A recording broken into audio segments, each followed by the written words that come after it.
अस्सलामुअलैकुम वरहमतुल्लाहि वबरकातुहू। बिस्मिल्लाहिर्रहमानिर्रहीम। अच्छा जी, मेरा नाम है एडवोकेट सुवाले सोरठिया, ठीक है। और मैंने किया क्या है, मैंने LLB की है, ठीक, ACCA की है, PIFA की है, Pakistan institute of public finance and accountant, और मैंने मास्टर्स किया है। तो मल्टीपल सर्टिफिकेट्स और क्वालिफ़िकेशंस मैंने ली हुई हैं। सर, हमारा जो सब्जेक्ट है वो आपको पता है कि ये सब्जेक्ट आपका कंबाइन हो गया है, बिजनेस लॉ और कंपनी लॉ।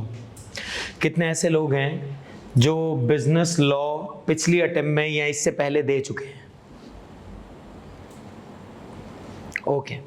और कितने ऐसे लोग हैं जो इस बार बिजनेस लॉ और कंपनी लॉ देंगे, मतलब जो कंबाइन नई वाली स्कीम के तहत हैं? कितने? ओके, ठीक हो गया। चलें बेटा, सुकून में आ जा। तो हमें ये पता लग गया है कि सर हमारे पास जो B लॉ और C लॉ, इसके पहले का बता देता हूँ क्या था। पहले इसके अंदर जो थे वो आपके पास तकरीबन कोई 18 चैप्टर्स हैं। B लॉ में आपके पास कितने चैप्टर्स हैं? 18 चैप्टर्स। सर अब वो चैप्टर्स कितने हो गए हैं? अब वो चैप्टर्स 15 चैप्टर्स हो गए हैं। कितने हो गए? 15 चैप्टर्स। जो लास्ट के 3 रट्टे वाले जो चैप्टर्स जो थे ना, उसको इन्होंने हटा दिया है। इसका मतलब ICAP जो है वो आपको रट्टे से हटा रहा है और आपको जो है वो कॉन्सेप्चुअल स्टडीज की तरफ लेके आ रहा है। फिर आपके पास कंपनी लॉ के अंदर 12 चैप्टर्स थे, तो जो इस बार सिर्फ C लॉ का पेपर दे रहे हैं उनके लिए एक खुशखबरी है, और वो ये है कि अब इनको 12 चैप्टर्स नहीं, अब इनको 10 चैप्टर्स पढ़ने हैं। तो टोटल मिला के आपके पास 15 चैप्टर्स B लॉ के और 10 चैप्टर्स आपके पास C लॉ के। तो टोटल जो लोग दोनों पेपर कंबाइन दे रहे हैं उनको कितने देने? 25 चैप्टर्स। सर पहले कितने हुआ करते थे? 18। अब कितने हैं? 25। तो कोई बहुत बड़ा फर्क नहीं है। सर यहां पर पासिंग परसेंटेज कितना हुआ करता था अब तक B लॉ का और C लॉ का? B लॉ का जो एवरेज एक पासिंग परसेंटेज था वो तकरीबन कोई 35% है। अगर आप एवरेज निकालें तो वो 35% है पासिंग परसेंट। और C लॉ का जो पासिंग परसेंटेज जो था वो 40%, 42% इस तरह का ऑन एन एवरेज इसका रिजल्ट आता था। सर हमारे स्टूडेंट्स का, यानी मेरे स्टूडेंट्स का पासिंग परसेंटेज या क्राइटेरिया वो कितना रहा है? B लॉ का ऑलमोस्ट हमारा कोई 80% तक पासिंग परसेंटेज था। मसला यह है कि वो 20% क्यों रुकी हुई है? मैंने तो सब पे बराबर की हुई है। और जो C लॉ का जो हमारा पासिंग परसेंटेज रहा है वो ऑलमोस्ट तकरीबन कोई 85 टू 82 इस तरह का परसेंटेज आप मालूम करेंगे, आपको अंदाजा होगा कि KNS में आप पूछिएगा। अच्छा जी, एनीवेज, अब सर ये पेपर का डिफिकल्टी लेवल कैसा है? क्या बहुत ही आसान पेपर है, मीडियम पेपर है, डिफिकल्ट पेपर है? देखिए ये पेपर अब जो है ना, ये आपके लिए एक लेंथी पेपर हो गया है। ये एक लेंथी पेपर हो गया। अब मतलब अब इसको कवर करना, इसको मेमोराइज करना, इसके कॉन्सेप्ट्स को याद रखना, ये थोड़ा सा एक डिफिकल्ट टास्क हो गया आपके लिए, क्योंकि अब ये एक आसान पेपर नहीं रहा, ये एक बॉम्ब पेपर बन गया है। अब बम जब तक सही है जब तक फटता नहीं है, और जब फटेगा तो फिर पता ना खतरनाक हो जाएगा। तो ये पेपर अब एक एक्सट्रीम पेपर बनता जा रहा है, लेकिन इसका डिफिकल्टी लेवल जो है वो एक मीडियम है, मीडियम पेपर हो गया है। मतलब इजी भी नहीं है और बहुत डिफिकल्ट भी नहीं है, आप इसको पास कर सकते हैं। सर पास करने की आसान से ट्रिक्स बता दें। अच्छा पहले तो ये कि आप सबके पास एक तरीके का नया रजिस्टर होना चाहिए, है? खोल लें, शाबाश, है ना? आप क्या जवाब ही नहीं दे रहे? तो वो तो मंगवाओ बाकर भाई से पेपर की रिक्वायरमेंट्स। और भाई को कौन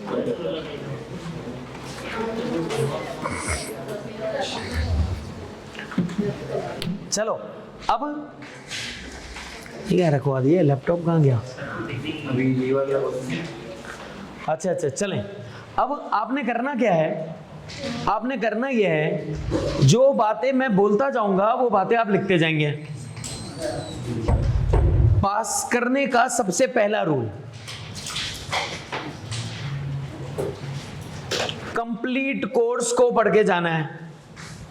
एक रात पहले मुझे बच्चों के फोन आते हैं, बोला सर ये वाला चैप्टर छोड़ दूं, कोई मसला तो नहीं है? मैं उसको उस वक्त क्या बोलूं, आप बताएं? नहीं, मैं फिर भी नहीं बोलता छोड़ दे, मैं बोलता हूं मैं समझा रहा हूं, सुनता रहे, खाली मुझसे सुन ले बस। अच्छा क्या बोल रहे हैं सर, ये सुन लूंगा तो और टेंशन तो नहीं बढ़ जाएगी? अभी एक बंदा इतनी फेवर कर रहा है, मैं उसको सुबह 7 बजे एक बच्चे से मैं उसको कॉल किया, वो कांटेक्ट से आउट हो गया था, मैंने उसको फोन किया, मैंने कहा भाई तैयारी कैसी है? बोला बहुत अच्छी है, एक चैप्टर छोड़ दिया। मैंने कहा एक चैप्टर पूरा छोड़ दिया? बोला पूरा छोड़ दिया। मैंने कहा, बोला अब कोई मसला तो नहीं है? मैंने कहा मसला है भाई। मैंने कहा चैप्टर बता। बोला सर चैप्टर नेगोशिएबल इंस्ट्रूमेंट है। बोला सर नेगोशिएबल इंस्ट्रूमेंट? अब इतना बड़ा चैप्टर, 2 चैप्टर्स पे मुश्तमिल नेगोशिएबल इंस्ट्रूमेंट था। मैंने इससे कहा भाई एक काम कर, 10 मिनट मेरी खाली बातें सुन ले बस, और ये बातें ऐसे सुनना कि पहली बार सुन रहा है और आखिरी बार सुन रहा है, इसके बाद जिंदगी में कभी नहीं सुननी। मैं इसको, अच्छा मैं बोलूं इससे पहले क्या बोल रहा है, प्रेशर तो नहीं आ जाएगा दिमाग पे? और क्या करें आप, मतलब ये मैक्सिमम था जो आप कर सकते थे किसी के लिए। मैंने कहा भाई कुछ नहीं होगा, तेरे दिमाग से निकालना हो तो बाद में निकाल देना, बस तू खाली अभी सुन ले, खाली आधे पौने घंटे के लिए याद रख ले, अगर जैसे सवाल आ जाए सबसे पहले अटेम्प्ट करके उसको लिख के साइड कर देना, बस इतनी देर के लिए सब याद रख ले मेरी बात है। मैं उसको 10 मिनट तक ये समझा रहा हूँ बैठ के कि भाई ये होता है नेगोशिएबल इंस्ट्रूमेंट में। आखिर में क्या बोल रहा है, कंफ्यूजन हो गई बहुत। अब जाहिर है आपको इतना बड़ा चैप्टर जो हमने कोई 10 घंटों में, शायद 8 घंटों की या 10 घंटों की कोई रिकॉर्डिंग है पूरी, वो 10 घंटों का चैप्टर में इसको 10 मिनट में समझाऊंगा तो कंफ्यूजन तो होगी ना यार। एनीवेज, तो पहला आपको क्या पता लग गया, सर सेलेक्टिव स्टडी नहीं करनी, लेकिन अपने पास नो सेलेक्टिव स्टडी। दूसरा, सर आपको रेगुलर आना है और पंचुअलिटी से आना है। अब ये रेगुलर और पंचुअल का क्या मतलब है? रेगुलर मतलब रोज आना है, और पंचुअल मतलब टाइम पे आना है। आप 10 मिनट पहले यहां पे आके बैठ जाए, कोई आपको हाथ पकड़ के निकालेगा नहीं, बोला निकल जाओ यहां से। अब यहां पे आके बैठे, आप पिछली क्लास का रिवाइज करें। सर आप क्या करवाएंगे, मैं हर क्लास में आऊंगा इंशाल्लाह, हर क्लास में आने के बाद मैं आपको पिछली क्लास का पूरा रिवाइज करवाऊंगा। ये हैबिट है मेरा, ये पता है लोगों को कि मैं हर क्लास में आऊंगा, आने के बाद मैं आपको पिछली क्लास का रिवाइज करवाऊंगा। रिवाइज करवाने के बाद हम इसी तरह रेगुलर बेसिस पे करते जाएंगे काम। सर जब हमारा चैप्टर खत्म हो जाएगा तो क्या होगा, जैसे ही हमारा कोई चैप्टर खत्म हो जाएगा तो हम कोशिश करेंगे कि हम इसको अंग्रेजी में रीड कर लें, एक, और दूसरा सर हम उसके अंग्रेजी में अब जितनी डिफिकल्ट टर्मिनोलॉजीज आ रही हैं, जो कुछ आ रहा है, उन सबको मार्क किया, मार्क करने के बाद हमने उसकी चीजें लिख ली अपने पास, किताब गंदी कर दी, काली कर दी आपने। इसके बाद फिर हम उसके पास पेपर देखेंगे, पास पेपर देखेंगे। पास पेपर्स मैं आपको दिखाऊंगा, आंसर्स आप ही बता रहे होंगे, क्योंकि वो आपने इतना डिस्कस कर लिया होगा, इतना सुन लिया होगा मुझसे कि आप उसके आंसर्स खुद ही इंशाल्लाह बता देंगे। फिर आप क्या करेंगे, आप घर जाएंगे सुकून से, अपने कंबल में बैठ गए, फल्ली और सारी चीजें लेकर बैठे, और उसके बाद फिर लिखना शुरू करें उसको। लिखने के बाद बता दीजिएगा ये लिखा है, ये चेक कर लें ऐसा हुआ है नहीं हुआ। सिंपल, डन है। ये आपका पास करने का आसान से कुछ तरीके हैं। आप लिखेंगे जरूर, ज़रूर कंपलसरी आपके लिए, लेकिन आप इसको अवॉइड नहीं कर सकते। सर मैं बोर हो जाता हूँ और मैं ऐसे लिख नहीं सकता, आपको लिखना पड़ेगा। आप गलत लिखें लेकिन आप लिखें, आप देख कर लिखें, आंसर से देख कर लिखें, लेकिन आप लिखें। सर एक बार आंसर से देख के लिखेंगे, 2 बार लिखेंगे, 4 बार लिखेंगे, इसके बाद कुछ लिखना स्टार्ट करेंगे ना, आपको एक ब्रीथिंग स्पेस मिल जाएगा। वो ब्रीथिंग स्पेस का फिर हम फायदा उठाएंगे। फिर हम आपको बताएंगे कि ये चीज़ों को ऐसे ऐसे ऐसे ठीक कर लो। सर ये मेरी इंग्लिश का टेस्ट तो नहीं है? आपकी इंग्लिश का टेस्ट नहीं है, ये आइट्स नहीं है भाई, ये आपके कॉन्सेप्ट्स का टेस्ट है बस। लेकिन आप ब्लंडर नहीं मारिएगा। सर मुझे यहाँ पर जो लैंग्वेज यूज़ करनी है वो किस तरह की? मुझे जर्नल स्टेटमेंट्स यूज़ नहीं करने। मैं जर्नल स्टेटमेंट्स यूज़ नहीं करना, मैं लॉ की टर्मिनोलॉजीज यूज करूंगा। क्या यूज कर रहा हूँ मैं? लॉ की टर्मिनोलॉजीज। अब ये लॉ की टर्मिनोलॉजीज जो हैं सर ये कौन सी हैं? जितने हमारे पास डिफिकल्ट वर्ड्स होंगे मैं आपको बताता जाऊंगा कि ये तमाम डिफिकल्ट वर्ड्स को आप क्या करेंगे, इन तमाम डिफिकल्ट वर्ड्स को आप अपने पास नोट करेंगे। नोट करने के बाद आप उन वर्ड्स को जब अपने सेंटेंसेस में यूज करेंगे ना तो लगेगा कि कोई लॉयर बात कर रहा है, यानी बातें आप वही कर रहे होंगे लेकिन उन टर्म्स को यूज करते हुए आप कर रहे होंगे।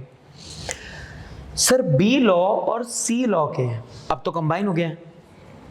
पेपर पैटर्न में किस तरह का डिफरेंस हुआ करता है? देखें, सी लॉ के अंदर जो ज्यादातर सिनेरियोज आते हैं वो सिनेरियोज कैसे होते हैं? वो आपको लगता है बहुत कॉन्सेप्चुअल हैं, लगता है, हकीकत में होते नहीं है।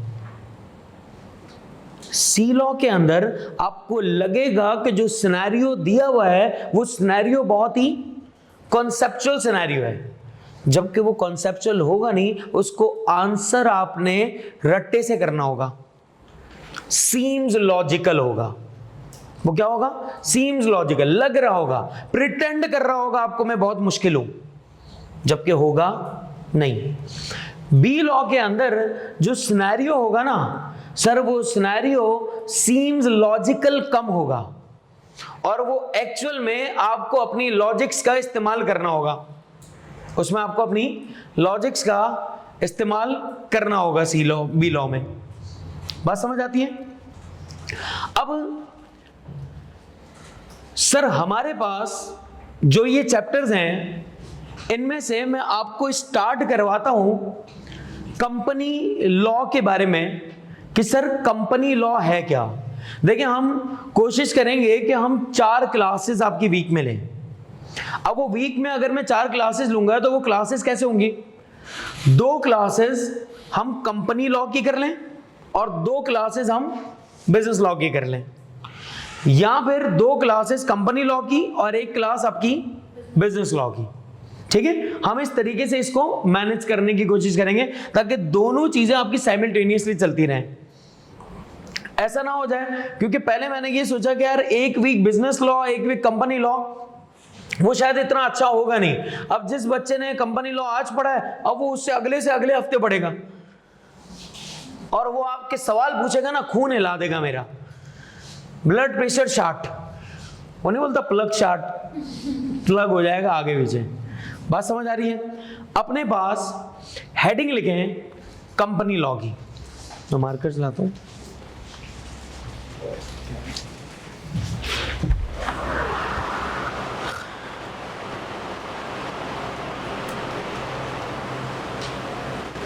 भाई मार्कर्स नहीं है, कुछ भी नहीं है यार।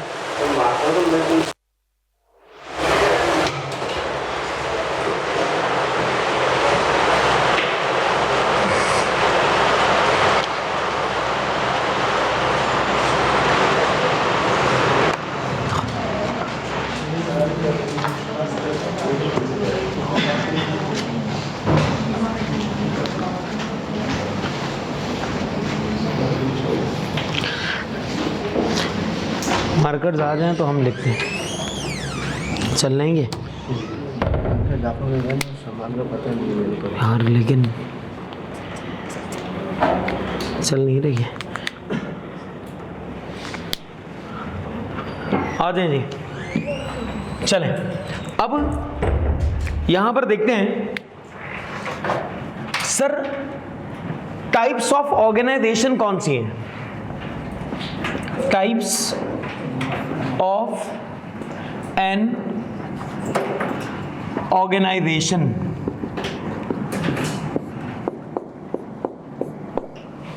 ऑर्गेनाइजेशन की कौन कौन सी टाइप्स होती हैं? सबसे पहला सोल प्रोप्राइटरशिप, सबसे पहला सोल प्रोप्राइटरशिप, दूसरा पार्टनरशिप और कंपनी। सही है सर? सोल प्रोप्राइटरशिप और पार्टनरशिप, ये वाली बातें कहां पे पढ़ेंगे? बी लॉ के अंदर।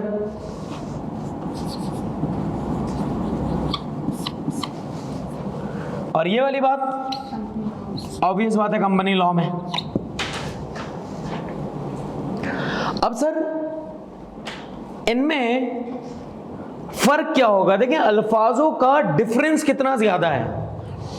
सोल प्रोप्राइटरशिप के अंदर जो ऑनर है, ऑनर, सोल प्रोप्राइटरशिप में जो ऑनर है सर, वो ऑनर क्या कहलाता है? यहां पर ऑनर कहलाता है sole proprietor, sole proprietor. Partnership के अंदर जो ऑनर है वो क्या कहलाता है? पार्टनर।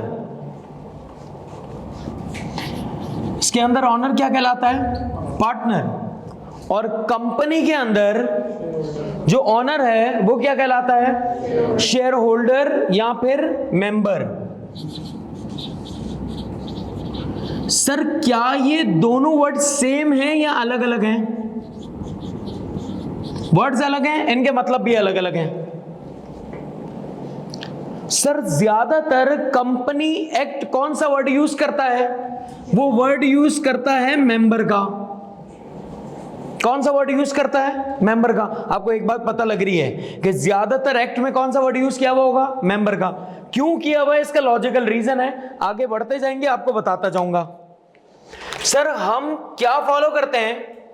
हम फॉलो करते हैं कंपनीज एक्ट 2017। हम क्या फॉलो करेंगे? Companies act 2017।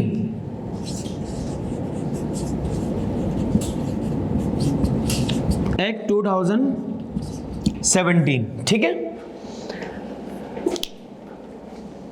सर?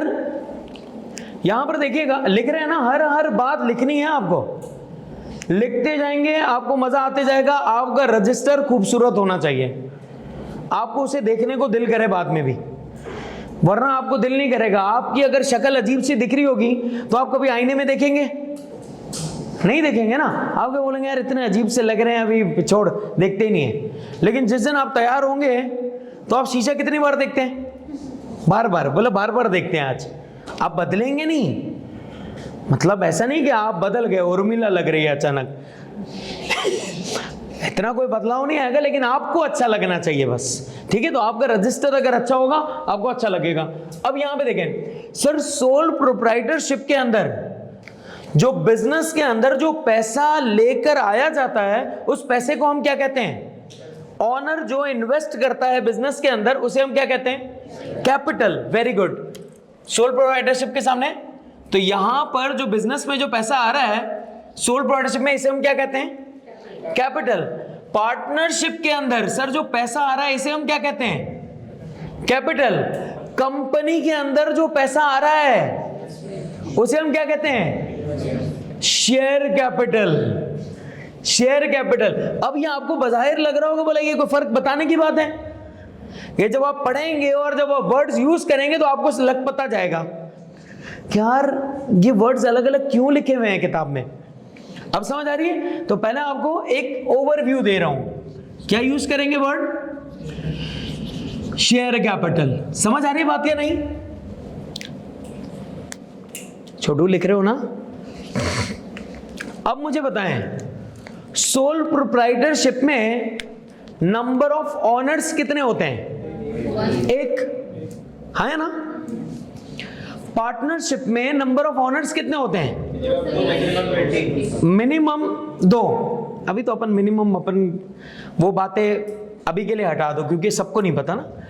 पार्टनरशिप भी आप वहीं पे जाके पढ़ेंगे, बिजनेस लॉ में बता दिया ना मैंने आपको। अब यार सोल प्रोप्राइटरशिप में कितने लोग हैं? जवान। सोल प्रोप्राइटरशिप में ऑनर, पार्टनरशिप में 2 से ज्यादा, 2 या उससे ज्यादा। कंपनी के अंदर कम से कम कितने मेंबर्स या शेयर होल्डर्स होने चाहिए? 15। More than 22। वो 22 वाली खाली एग्जाम्पल दी थी मैंने, वो बगैर प्रोफेशन वाली। और भाई को एग्जाम्पल याद है पेपर देने के बाद। कंपनी के अंदर ये जो बात बता रहा हूं ना, ये सुननी है। सोल प्रोप्राइटरशिप में 1 ऑनर, पार्टनरशिप में 2 या उससे। कंपनी 1 मेंबर भी स्टार्ट कर सकता है, सिंगल मेंबर कंपनी। इसका मतलब अब आपके दिमाग में सवाल आ रहा होगा, तो कोई बंदा सोल प्रोप्राइटरशिप को छोड़ के कंपनी क्यों बनाएगा? Very good. अभी दिमाग में सवाल से पैदा मैं ही करूंगा, मैं ही जवाब भी दूंगा।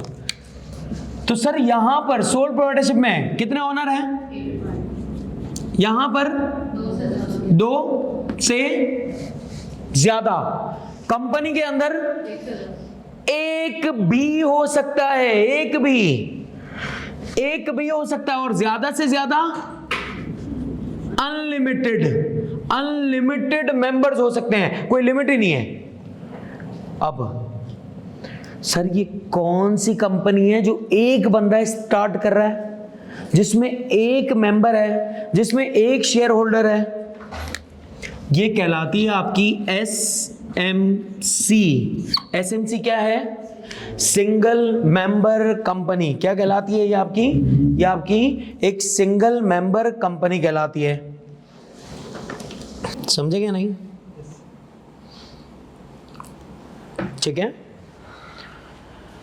अब सर आपके दिमाग में एक सवाल पता क्या आ रहा है?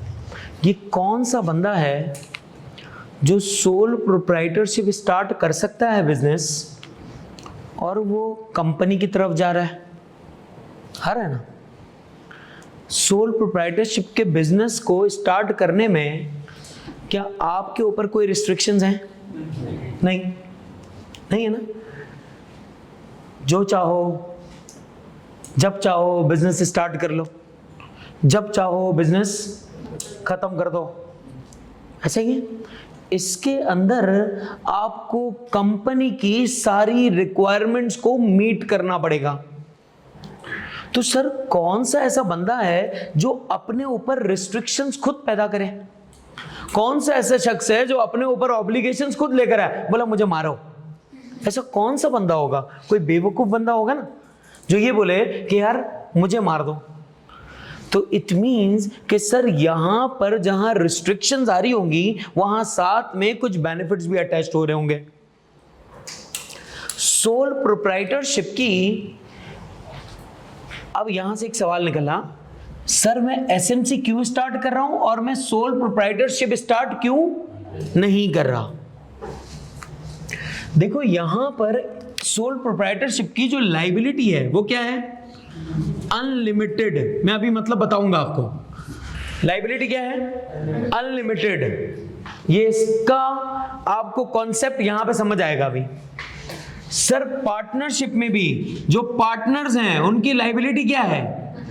अनलिमिटेड। सर कंपनी की लायबिलिटी क्या है? लिमिटेड। कंपनी की लायबिलिटी क्या है? लिमिटेड लायबिलिटी है। कंपनी की लायबिलिटी क्या है बेटा? Limited liability. अब समझने की बात क्या है कि सर अनलिमिटेड लायबिलिटी की वजह से मैं सोल प्रोप्राइटरशिप को नहीं अच्छा चुनता और मैं कंपनी को चुन लेता हूं। मैंने क्या कहा? अनलिमिटेड लायबिलिटी की वजह से मैं सोल प्रोप्राइटरशिप की तरफ नहीं जाता और लिमिटेड लायबिलिटी की वजह से मैं कंपनी की तरफ आता हूं। है भाई? क्या बोला मैंने? मैं कंपनी की तरफ क्यों आता हूं? किसकी वजह से आता हूं? लिमिटेड लायबिलिटी की वजह से। और मैं सोल प्रोप्राइटरशिप की तरफ क्यों नहीं जा रहा? अनलिमिटेड लायबिलिटी की वजह से। अब आपका सवाल यह है कि सर फिर अनलिमिटेड और लिमिटेड लायबिलिटी है क्या? भाई आप क्यों नहीं जा रहे कंपनी में? क्यों नहीं जा रहे? क्यों पार्टनर सोल पार्टनरशिप पे क्यों नहीं जा रहे? अनलिमिटेड लायबिलिटी है। और कंपनी की तरफ क्यों आ रहे हैं? लेकिन सर कंपनी स्टार्ट करेंगे तो बहुत सारी रिस्ट्रिक्शंस नहीं इंपोज्ड हो जाएंगी, लेकिन जितना बड़ा फायदा है ना, रिस्ट्रिक्शन उससे फिर भी कम है। अनलिमिटेड लायबिलिटी का जरा मतलब सुने। आपने हर बात लिखनी है, सिर्फ यहां से कॉपी नहीं कीजिएगा। सर कैसे लिखूं? आपको इंग्लिश आती है? इंग्लिश में, उर्दू में, रोमन, मेमनी, सिराइकी, जिस लैंग्वेज में एक्सपर्ट हो ना उस लैंग्वेज में लिखना जरूर, क्योंकि अंग्रेजी में डिफरेंट किताबें भरी पड़ी हैं, लेकिन आपको समझ नहीं आ रही तो फायदा क्या? तो वो लैंग्वेज में जरूर लिख लें जो आपको अंडरस्टैंड करवा रही है। शर्माना नहीं, बोलना बाजू वाला क्या बोलेगा, बाजू वाला बाहर में क्या, अपन को क्या करना है यार? बाजू वाला अपने स्टेटस देख के बाद में खुश थोड़ी होगा, हैं? खुश तो घर वाले होंगे, तो उनको खुश करने के लिए जैसा अच्छा लगता है वैसा करो। सही है? चलो यहां देखो, हाँ बाजू वाले दोस्तियां निभा रहे हैं खाली। अब यहां देखते हैं सर अनलिमिटेड लायबिलिटी का जरा मतलब सुने। अनलिमिटेड लायबिलिटी का मतलब क्या है? देखिए बेटा, अनलिमिटेड लायबिलिटी का मतलब होता है कि सर आपके पास जो पैसा है उधार का वो आपको वापस करना पड़ेगा। कहां से वापस करना है?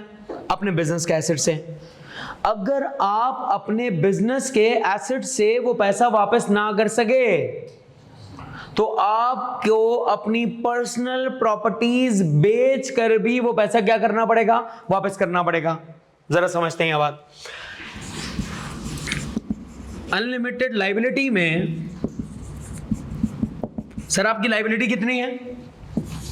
आपकी लायबिलिटी कितनी है? फर्ज कर लें 4 मिलियन कर दें। आपकी लायबिलिटी है 4 मिलियन की आपकी लायबिलिटी है।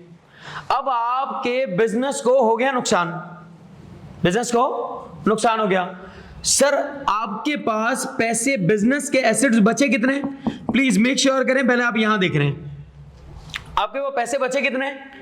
1 मिलियन आपके बिजनेस में एसेट्स हैं। बिजनेस के एसेट्स कितने? 1 मिलियन। क्या सर ये बिजनेस के एसेट्स सफिशिएंट हैं टू पे 4 मिलियन लायबिलिटी? 4 मिलियन की लायबिलिटी पे करने के लिए सफिशिएंट नहीं है। तो सर क्या जिस बंदे ने उधार दिया है वो 1 मिलियन एक्सेप्ट कर ले? ऑब्वियस बातें नहीं करेगा। तो वो क्या करेगा? वो आपको बाकी अमाउंट कहां से पे करनी पड़ेगी? अपने पर्सनल एसेट्स बेच कर भी आपको पे करने पड़ेंगे 3 मिलियन।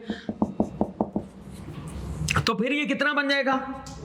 4 मिलियन बन जाएगा। सुकून हो जाएगा। इसका मतलब ये सबसे बड़ा नुकसान है कि अगर आप अपने बिजनेस के एसेट से पे ना कर सके तो आपकी पर्सनल प्रॉपर्टीज क्या कर ली जाएंगी? फोरफिट कर ली जाएंगी। ये सबसे बड़ा नुकसान है।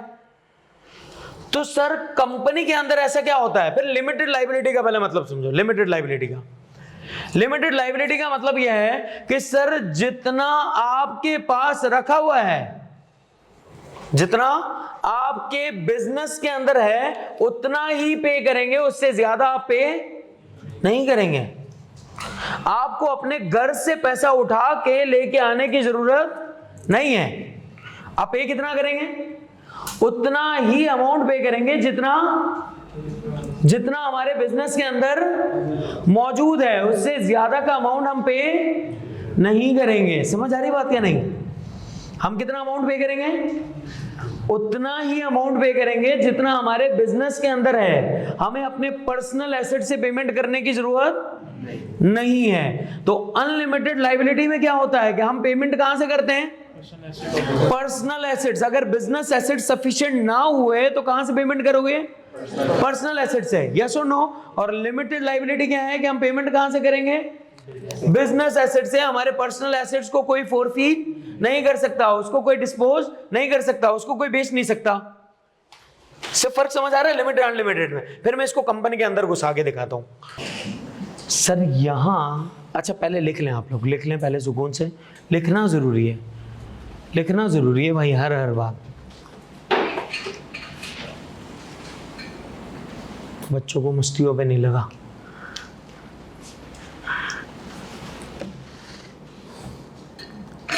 गाइड कर दे कुछ, मस्तियों में नहीं लगाना हुआ बच्चों को। तो हमें क्या पता लगा,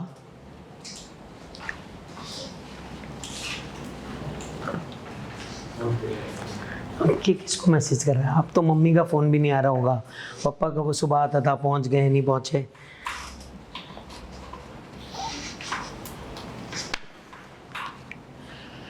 चलो भाई, अब सर हमें ये पता लग गया कि अनलिमिटेड लाइबिलिटी सोल प्रोप्राइटरशिप और पार्टनरशिप में होती है, यानी कि अगर ये अपनी लाइबिलिटी को पे ऑफ ना कर सकें तो इनकी personal properties, come on speak it out, इनकी पर्सनल प्रॉपर्टीज फॉरफिट कर ली जाएंगी। सर यहां पर देखें, कंपनी के अंदर सर कंपनी बनाते क्यों हैं? क्योंकि कंपनी के जो मेंबर्स होते हैं, कंपनी के जो शेयर होल्डर होते हैं, उनकी लाइबिलिटी क्या होती है?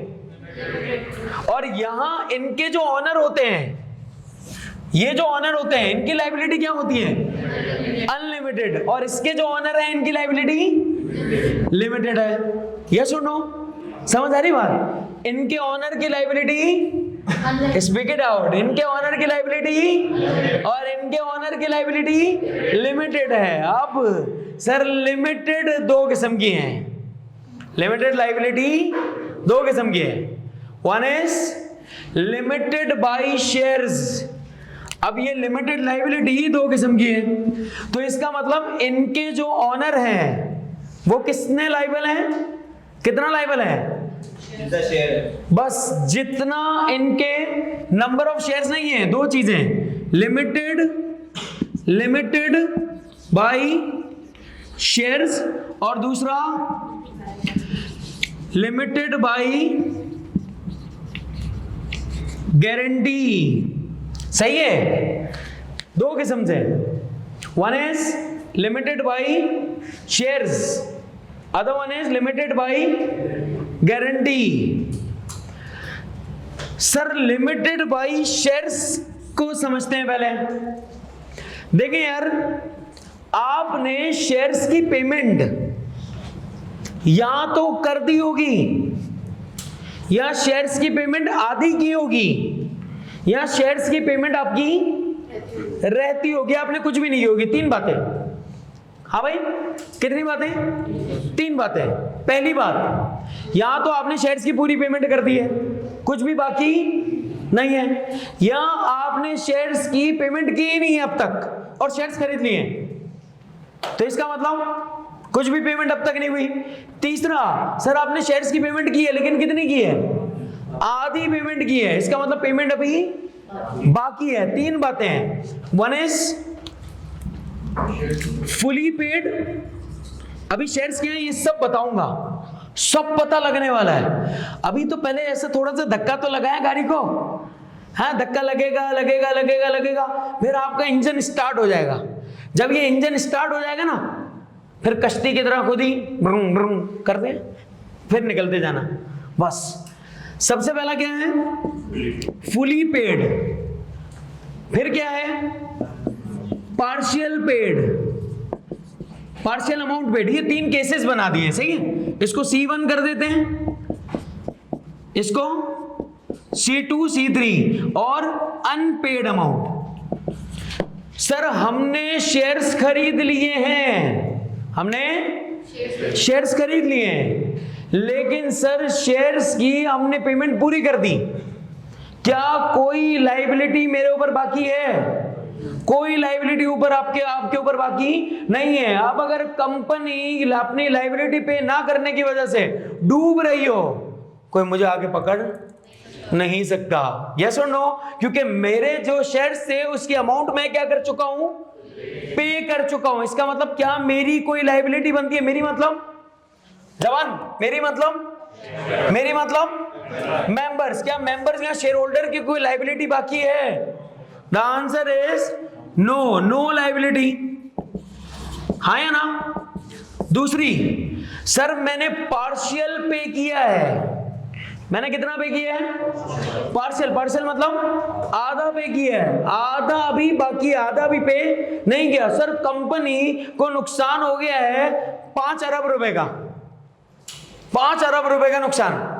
मेरी लाइबिलिटी बाकी कितनी है? सर मेरी लाइबिलिटी फर्ज कर ले बाकी है 5,000 रुपए की। तो मैं 5 अरब रुपए पे करूं या 5,000 रुपए पे करूं? 5,000 रुपए। जितनी मेरी लाइबिलिटी है बस उसी तक के लिए मैं लाइबल हूं, उससे ज्यादा के लिए मैं लाइबल नहीं हूं। तो पेमेंट कितनी होगी? Remaining amount. रिमेनिंग अमाउंट के लिए मैं लाइबल हूं। यस और नो? भाई समझ रहा है ना? सर मैंने अब तक 1 रुपया भी पे नहीं किया, शेयर्स उठा लिए। मैंने शेयर्स उठा लिए और पेमेंट कुछ भी नहीं की। सुन रहा है ना? है? मैंने शेयर्स उठा लिए और पेमेंट कुछ भी नहीं किया। अब क्या करूं? आप कितनी अमाउंट के लिए लायबल है? कंप्लीट अमाउंट के लिए लायबल है, कंप्लीट अमाउंट के लिए लायबल। लेकिन सर कंपनी को नुकसान 5 अरब रुपए का हुआ है, मैंने शेयर्स की पेमेंट 10,000 की नहीं की, तो फुल अमाउंट का मतलब क्या 5 अरब पे करूंगा या 10,000 पे करूंगा? 10,000 रुपए पे करूंगा। एक्सीलेंट। समझ आ रही बात या नहीं? तो इसका मतलब मेरी लायबिलिटी कितनी होगी? अमाउंट ऑफ शेयर्स जितनी, वो भी कौन से अमाउंट ऑफ शेयर्स? जो मेरे पास है, जिसकी मैंने पेमेंट नहीं की। समझ आ रही बात? 3 बातें कौन सी? लिमिटेड लायबिलिटी में one is limited by shares, other one is limited by guarantee. Guarantee के बारे में अभी कोई बात? लिमिटेड बाय शेयर्स के बारे में क्या बताया? सबसे पहला fully paid, partial paid, unpaid. अगर फुली पेड है तो कंपनी कितनी भी नुकसान में हो आपकी कोई लायबिलिटी नहीं है, आपको अपने घर से लेके आके पैसा पे नहीं करना। अग्रीड? दूसरा पार्शियल पेड, रिमेनिंग अमाउंट जो बचा हुआ है शेयर्स का उसके लिए हम लायबल हैं। और तीसरा फुली पेड अगर है, फुली पेड अगर है तो जितना फुली पेड का अमाउंट है वो आपको पे करना है बस। सॉरी, कुछ पेमेंट ही नहीं करनी। अगर फुली पेड है तो फिर कुछ पेमेंट ही नहीं करनी। Thank you. अब सर कंपनीज एक्ट 2017 के हिसाब से क्या होगा?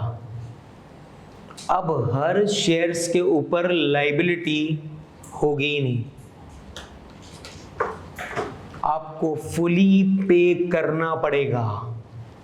अब शेयर्स के ऊपर उधार का सिस्टम नहीं है। अब आपने शेयर्स यानी डायरेक्टर्स ने, मेंबर्स ने, शेयर होल्डर्स ने खरीदे तो उनको क्या करना पड़ेगा? वो शेयर्स के पैसे उधार रखवा नहीं सकते, उनको क्या करना पड़ेगा? उनको फुली पेड करना पड़ेगा। क्या करना पड़ेगा? उनको फुली पेड करना पड़ेगा। लिखो अपने पास, शाबाश।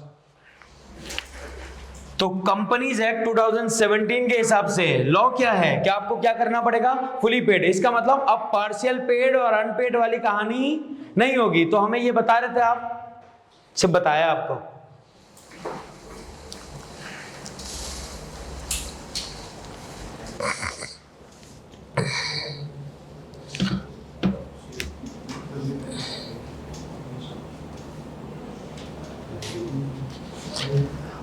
सर कंपनी लॉ में कोई ऐसे चैप्टर्स हैं जो ऐसे हैं जो सारा क्रैम करने का है या सब केस स्टडी से रिलेटेड है? ऑब्वियस बात है, क्रैमिंग के हैं चैप्टर्स। चैप्टर्स ही हैं, छोटी छोटी चीजें हैं। इसमें तो इतना कुछ आपको याद रखना पड़ेगा। इतने दिनों के अंदर ये हुआ, उतने दिनों में ये हुआ, इतने दिनों में ये हुआ, इसको इतने दिन में फाइल करना है, इसको इतने दिनों में फाइल करना है। आप जितने सवाल पूछेंगे आप मुश्किल अपने लिए अभी नहीं बनाओ। हाँ, मैं आसान आसान कर करके बता दूंगा, आपको सही लगेगा। आप बोलोगे मुनासिब है, कोई इतनी मसले की बात नहीं है। लेकिन क्लास में रेगुलर आना पड़ेगा, चाहे आप फिजिकली आते हैं चाहे आप ऑनलाइन बैठते हैं। लेकिन मैं प्रिफर करता हूँ कि लोग फिजिकली आएँ। इसकी रीज़न ये है कि टीचर को आपके बारे में सब पता होता है। सच बता रहा हूँ, आपके बारे में सब पता होता है कि आप क्या कर रहे हैं। जब आप नहीं पढ़ रहे होंगे ना तो आपको झंझोड़ देगा कि भाई क्या मसला है, क्यों नहीं पढ़ रहे? पास पेपर कर लिए, समरी बना लिए, ये कर लिया, वो कर लिया। मतलब ये मैं आपसे पूछूंगा, मुझे पता होगा कि कौन कितनी क्लासेस के बाद आया है, कौन कब आया है, कौन क्या कर रहा था। इट मीन्स आपको टीचर की नजरों के सामने होना है ताकि वो देख सके आपको, क्योंकि ये सब्जेक्ट आप लेंदी सब्जेक्ट बन गया है। लेकिन इसको पास करना इसी अटेम्प्ट में ही है। इसकी रीजन ये है कि अब अगर आपने इसको और डिले किया, ये मुश्किल बन जाएगा। ये एक आधी अटेम्प्ट गुजरेगी ना, तो ये अपने हरकत आपको दिखाएगा वाला पेपर फिर डिफिकल्टी लेवल फिर इसका ज्यादा हो जाएगा। अभी क्यों? जब एग्जामिनर पहली बार कोई चीज एग्जामिन कर रहा होता ना, मिला के कर रहा है, बोला बच्चा है, शरीफ है, ग्रुप ए का है, इसको इतना नहीं, तो आपको चांस देगा, बोला निकाल पेपर। फिर जब बच्चों के सामने सब कुछ आ जाएगा ना, पास पेपर्स आ गए, एग्जामिनर्स कमेंट्स आ गए, सब कुछ आ गया, अब फिर उतना आसान नहीं रहेगा, फिर वो चीजें स्टार्ट हो जाएंगी आपके लिए। तो अभी आपके पास चांस है, ये अटेम्प्ट में आपको ये पेपर निकालना समझें कंपलसरी है इंशाल्लाह। सही है भाई? अच्छा, तो इसमें क्रैमिंग भी है कंपनी लॉ में और कॉन्सेप्चुअल भी है। अच्छा भाई, अब हम अपने पास लिखें limited by guarantee. Limited by guarantee. अच्छा सर, ये जो अमाउंट है लिमिटेड बाय शेयर्स वाली, अगर अनपेड अमाउंट है तो आपको कब पे करनी है? कब पे करनी है? अगर आपने अब तक पे नहीं की तो आपको वाइंडिंग अप के ऊपर पे करनी पड़ेगी, तो आपको वाइंडिंग अप के ऊपर पे करनी पड़ेगी। ऐसा ही है ना, कंपनी की वाइंडिंग अप। वाइंडिंग अप का मतलब डिसॉल्यूशन। कुछ वर्ड्स लिख लो अपने पास, मैं आपको बिजनेस लॉ में भी लिखवाया करता था, तो कुछ वर्ड्स अपने पास आप क्या करेंगे, आप लोग जाएंगे अपने पर्चे के आखिर में, चाहे तो पर्चे के आखिर में एक अलग से पूरी वो बना लीजिएगा, ग्लॉसरी बना लीजिएगा, और उसमें जैसे मैं लिखवा रहा हूं आपको इनकॉर्पोरेशन, तो आप क्या करेंगे, लिखेंगे इनकॉर्पोरेशन, फिर आप इनकॉर्पोरेशन का मतलब लिख लेंगे। अभी तो भले आप साथ साथ लिख लें, लेकिन जब आप घर पे जाएंगे ना, तो आपके पास वो पूरी ग्लॉसरी एक्चुअली बनी भी होगी। फिर मैं आपको, जैसे मैंने अभी यूज किया वर्ड वाइंडिंग अप, मैंने आपके सामने वर्ड यूज किया डिसॉल्यूशन। जब मैं आपके सामने इस तरीके से वर्ड यूज कर रहा हूंगा, वाइंडिंग अप का, डिसॉल्यूशन का या फिर इनकॉर्पोरेशन का, तो आप ये वर्ड्स जाकर कहां पे लिखोगे? आप अपने उस पेजेस पे लिखोगे जहां पे आपने सारी टर्म्स लिखी हुई हैं, क्योंकि वो सारी टर्म्स आपकी जिंदगी बचा लेंगी। तो यहां पर आकर आप क्या करेंगे, आप जाएंगे, आप एक ग्लॉसरी बना लेंगे अपनी, आप डिफिकल्ट टर्मिनोलॉजीज बना लेंगे। तो कंपनी लॉ के अंदर एक वर्ड यूज होता है बार बार, उसे हम कहते हैं इनकॉर्पोरेशन। क्या वर्ड यूज करते हैं? इनकॉर्पोरेशन। क्या वर्ड यूज होगा भाई? इनकॉर्पोरेशन। अब ये इनकॉर्पोरेशन का मतलब क्या है? छुट्टियां नहीं करना, छुट्टियां नहीं करना, तो इस बार नींद आ रही है, जा जा। सर स्पीकर बहुत लाउड है, बहुत ज़्यादा लाउड है। मैं चिल्ला ज्यादा रहा हूँ, स्पीकर सही है। अब देखो, अब सही है, मुनासिब है। मैं पता ना, मैं चिल्ला रहा हूँ। चलो चलो, इनकॉर्पोरेशन का मतलब होता है पैदाइश ऑफ कंपनी। इनकॉर्पोरेशन का क्या मतलब होता है? कंपनी पैदा होना। इंसान क्या होता है? बॉर्न। कंपनी के लिए आप वर्ड बॉन्ड यूज नहीं करेंगे, आप क्या यूज करेंगे? इनकॉर्पोरेशन। इनकॉर्पोरेशन लिखें अपने पास। तो कंपनी के लिए कौन सा वर्ड यूज करेंगे आप? इनकॉर्पोरेशन। कंपनी क्या हुई है? इनकॉर्पोरेट हुई है। सर कंपनी की डेथ नहीं होती, कंपनी मरती नहीं है, कंपनी डिसॉल्व होती है, कंपनी लिक्विडेट होती है, कंपनी वाइंडिंग अप होती है। लिखो लिखो लिखो। कंपनी क्या नहीं होती? Dissolve, liquidate, wind up. Company की डेथ नहीं होती है। सही है? तो ये वर्ड्स पता लगे आपको? आपने ये वर्ड्स यूज करने होंगे कंपनी में। आप ये नहीं बोलेंगे बोला कंपनी की डेथ हो गई, बोला कंपनी सो गई है, ये कोई बात है यार, ऐसी ये बच्चे इस तरह की बातें लिख के आते ना तो एग्जामिनर कहता है यार इनको लॉ की टर्म्स ही नहीं पता, इनकी क्या बात सुनेंगे हम। तो वो लॉ के टर्म्स आपको साथ साथ अभी बताता जा रहा हूं, बाद में ऐसे ही बोलता जा रहा हूँ, आपको खुद निकालनी होगी यार ये वाली टर्म मुझे निकालनी है। सही है, स्टार्ट में तो मैं आपको बता रहा हूँ ये अलग टर्म है, ये अलग टर्म है, फिर जब हमारी केमिस्ट्री मैच हो जाएगी ना आपको पता लग जाएगा, बोला यार ये वाला वर्ड निकाल के खुद ही साइड करना है अपन को। सही है, चलो एनीवेज अब आप अपने पास लिखे हैं सर लिमिटेड बाय गारंटी। अब लिमिटेड बाय गारंटी में सर कंपनी के जो डायरेक्टर्स हैं या जो कंपनी के शेयर होल्डर्स हैं सर उन्होंने क्या किया, उन्होंने कंपनी की गारंटी ली है। कंपनी की गारंटी किस सेंस में कि आप कंपनी को लोन दे दें, कंपनी आपको वो लोन का अमाउंट क्या कर देगी, आपको वो लोन का अमाउंट पे कर देगी।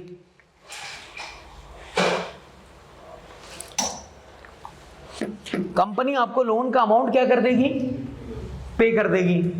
सर अगर कंपनी ने वो अमाउंट पे ना किया अपने ऑपरेशन से, ऑपरेशंस मतलब अपने काम से, अपने बिजनेस से, अगर कंपनी अपने बिजनेस से वो अमाउंट पे ना कर सकी तो अब क्या होगा, अगर कंपनी पे नहीं कर पाएगी तो जिन लोगों ने उस लोन की गारंटी ली है उनको वो अमाउंट पे करना पड़ेगी। अब सर वो अमाउंट की गारंटी कौन ले रहा है, ऑब्वियस बात है वो अमाउंट की गारंटी शेयर होल्डर्स, मेंबर्स या डायरेक्टर्स में से कोई ले रहा होगा। क्या आप कंपनी को लोन दे दें, अगर कंपनी ने पेमेंट ना की तो आपको पेमेंट हमारी तरफ से होगी, हम करेंगे। कौन कह रहा है ये, डायरेक्टर्स या मेंबर्स, कि अगर कंपनी ने पेमेंट ना की तो हम करेंगे। सर तो इनकी लायबिलिटी कितनी होगी, इनकी लायबिलिटी कितनी होगी, जितनी अमाउंट की गारंटी ली होगी, जितनी अमाउंट की गारंटी ली होगी। अब कंपनी जब वाइंड अप हो रही है तो कंपनी की अपनी लायबिलिटी कोई 50 अरब है सर, लेकिन हमने गारंटी ली है 2 मिलियन की, तो हमारी लायबिलिटी कितनी है, 2 मिलियन पे करके हम साइड पे, फिर हमसे पूछना नहीं, कंपनी के सारे एसेट्स बेचो, सब कुछ बेचो, सब कुछ कर करा के कंपनी खाली कर दो, मेंबर्स के घरों पे नहीं आना, मेंबर्स को कुछ भी बोलना नहीं। तो ये क्या हल्का बेनिफिट हुआ, सबसे बड़ा बेनिफिट ये हुआ ना कि यहां पर जो मेंबर्स हैं उनकी लायबिलिटी क्या है, लिमिटेड। तो सर यहां पर लिमिटेड बाय गारंटी में आपकी लायबिलिटी कितनी होगी, आपकी लायबिलिटी जितनी अमाउंट आपने, जितनी गारंटी की जो अमाउंट है उतनी ही आपकी लायबिलिटी है, उससे ज्यादा की आपकी लायबिलिटी नहीं है। बात समझेंगे नहीं, तो आपकी लायबिलिटी कितनी है, जितनी आपकी गारंटी की अमाउंट है।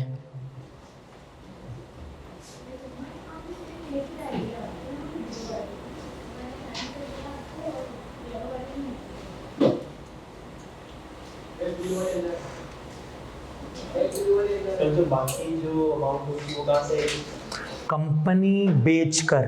अगर पैसे पूरे ना हो, वेरी गुड क्वेश्चन सर, अगर पैसे पूरे ना हुए लायबिलिटी की तो क्या होगा, माफा माफी, खत्म।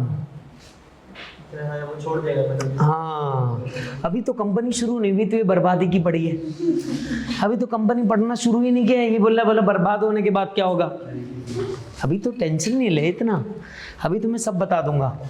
सही है, लेकिन थोड़ा हौसला रखना पड़ेगा।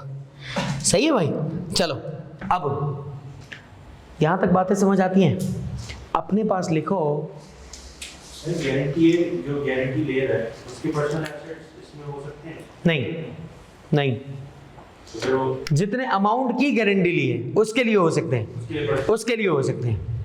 सही है, अभी इसके अंदर ना एक कहानी है, इसमें कुछ नंबर ऑफ डेज हैं कि इतने साल के अंदर अगर वो रिटायर्ड हो गया, कंपनी बाद में बंद हुई, अभी नहीं बता रहे, जिंदगी के लिए कुछ आगे के लिए रखते हैं, अभी के लिए इतना स्लोली ग्रेजुअली एक चीज समझना शुरू करते हैं।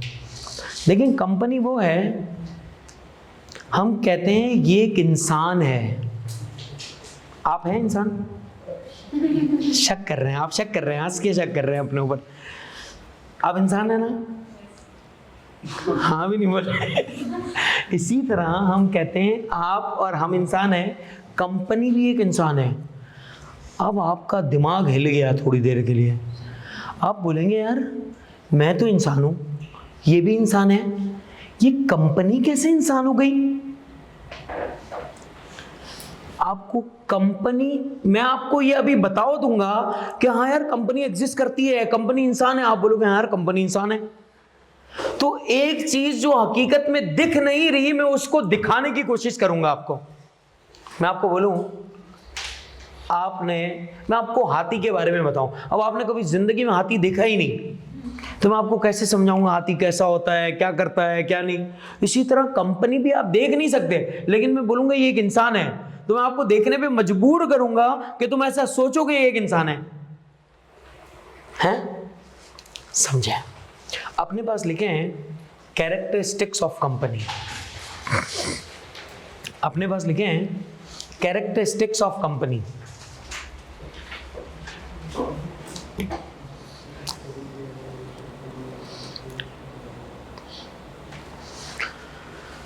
सबसे पहले separate legal status, separate legal status, और you can say that doctrine of corporate personality, doctrine of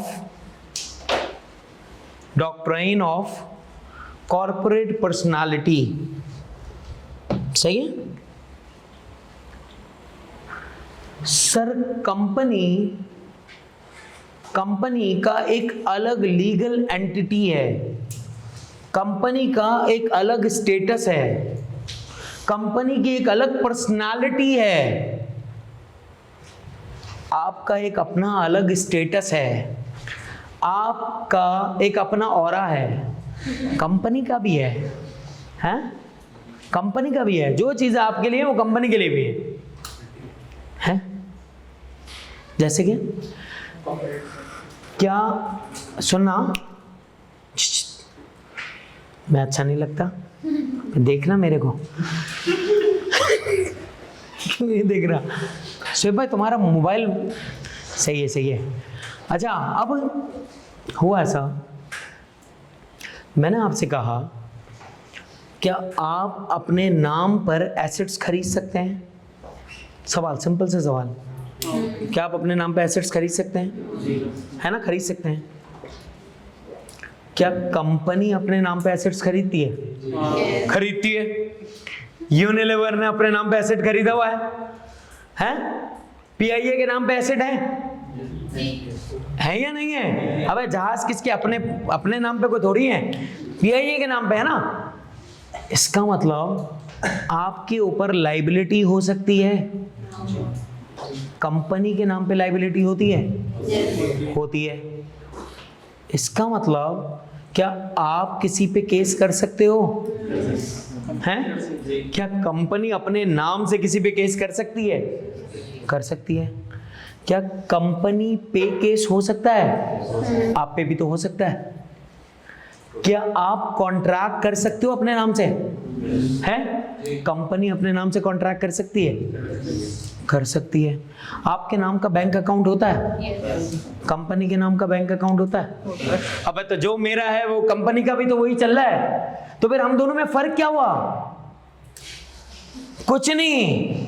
शादी मंगनी ये वाला, इसके अलावा तो सब हम एहसास से चल रहे हैं, कंपनी पैसे से चल रही है।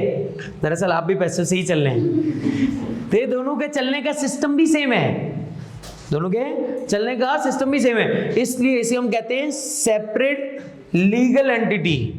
ये एक अलग एंटिटी है, यानी इसके ऑनर आप, इसकी मैनेजमेंट और ये एंटिटी पूरी अलग अलग है, सेपरेट है। इसकी एक अपनी अलग आइडेंटिटी है, आपकी एक अपनी अलग आइडेंटिटी है। इन दोनों के आइडेंटिटीज क्या हैं? अलग अलग। कैसे? लेकिन आप एसेट्स ओन करते हैं, कंपनी भी एसेट्स ओन करती है, हाँ या ना? सर आपके ऊपर लायबिलिटी होती है, कंपनी के ऊपर भी लायबिलिटी होती है भाई, कंपनी के ऊपर भी लायबिलिटी होती है। आप केस कर सकते हैं, कंपनी भी अपने नाम से केस कर सकती है, आप कॉन्ट्रैक्ट कर सकते हैं, कंपनी भी अपने नाम से कॉन्ट्रैक्ट कर सकती है। आप पे केस हो सकता है, कंपनी पे भी तो हो सकता है। अब तो फर्क क्या हुआ हम दोनों में? एक फर्क, कौन सा? शादी मंगनी के अलावा बताओ, एक फर्क कौन सा? सर हम नेचुरल पर्सन हैं और वो आर्टिफिशियल पर्सन है। फूल दो किस्म के होते हैं ना, एक कौन सा? आर्टिफिशियल, और एक कौन सा? नेचुरल, है ना? तो इसी तरह कंपनी भी दो किस्म की नहीं है, इंसान। हम जो लोग हैं वो कौन है? हम भी पर्सन है, कंपनी भी पर्सन है, लेकिन वो कौन सा पर्सन है? आर्टिफिशियल। और हम कौन सा पर्सन है?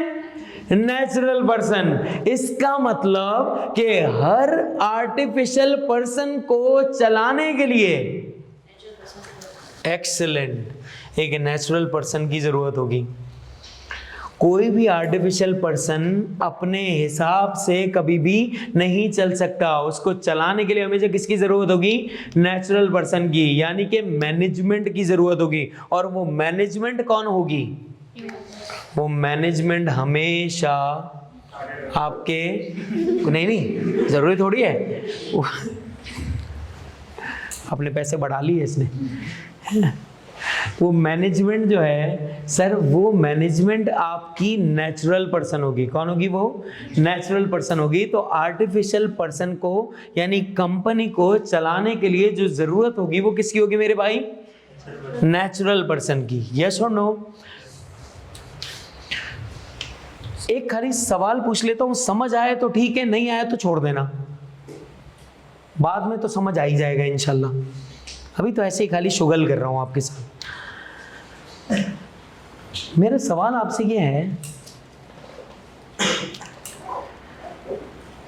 क्या एक आर्टिफिशियल पर्सन दूसरे आर्टिफिशियल पर्सन को ओन कर सकता है? अच्छा, पता है आप लोगों को सब्सिडरी वगैरह? क्या बात है यार, माशाल्लाह आप लोग तो पढ़े लिखे हैं, मैं तो बिला वजह आपको समझ रहा था। समझाता हूं फिर से।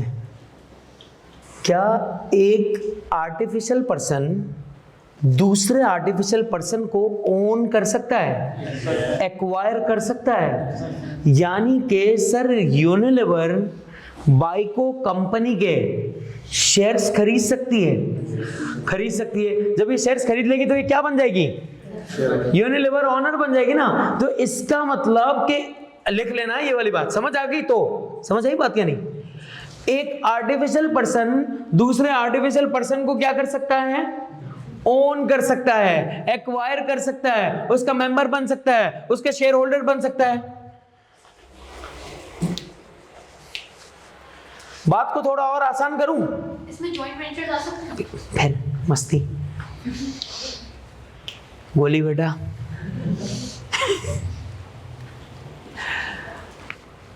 अब क्या मैं और आसान कर दूं?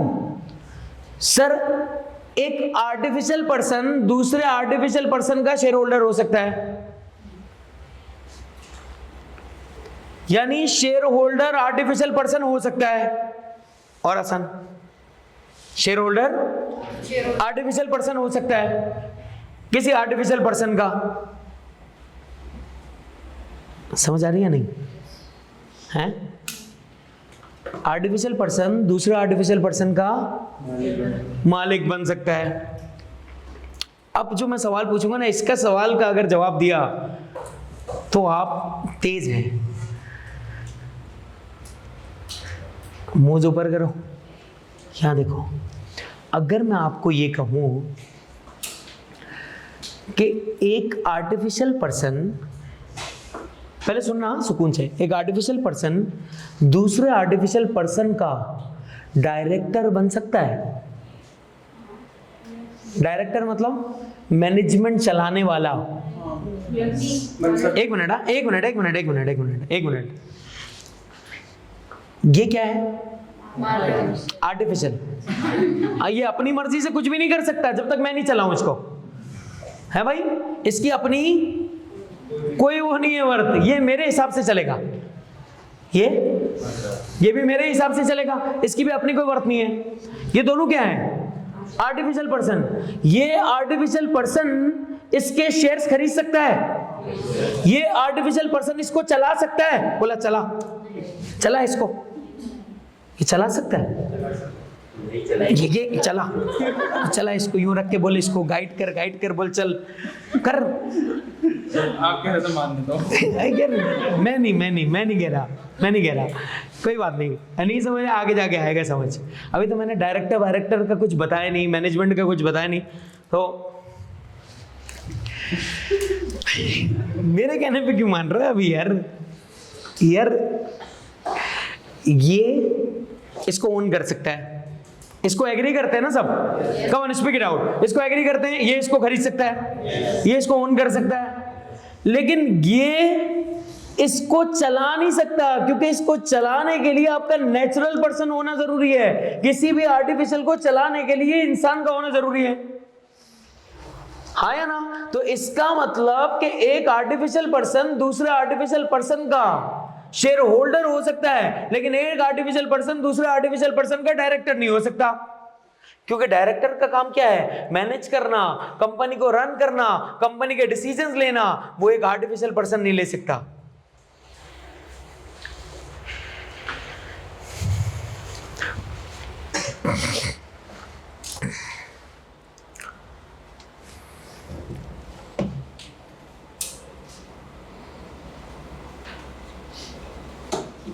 समझे क्या नहीं?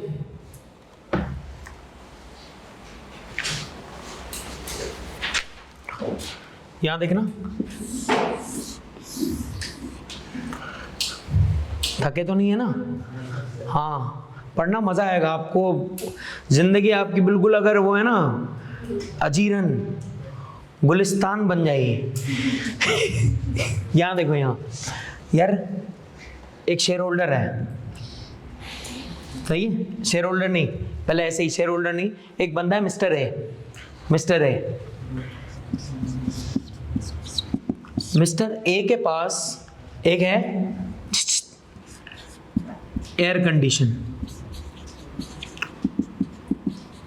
मिस्टर ए के पास क्या है? किसका है? एक अपना है। क्या मिस्टर ए ये एयर कंडीशन अपनी मर्जी से बेच सकता है? ऑनर है, हाँ या ना? ए ऑनर है, क्या ए ये एयर कंडीशन बेच सकता है या नहीं? मैं आपको ना मेंटली प्रिपेयर कर रहा हूं अभी कंपनी को सिर्फ समझाने के लिए। अभी आपको मैं सिर्फ ये बता दूंगा कि हाँ कंपनी होती है कोई चीज। सवाल, मिस्टर ए के पास एयर कंडीशन है, मिस्टर ए उसका ऑनर है, क्या मिस्टर ए बेच सकता है? कितने का? जितने की मर्जी है। अब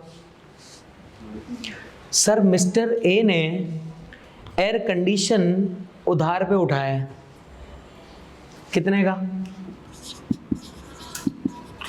5 लाख रुपए का।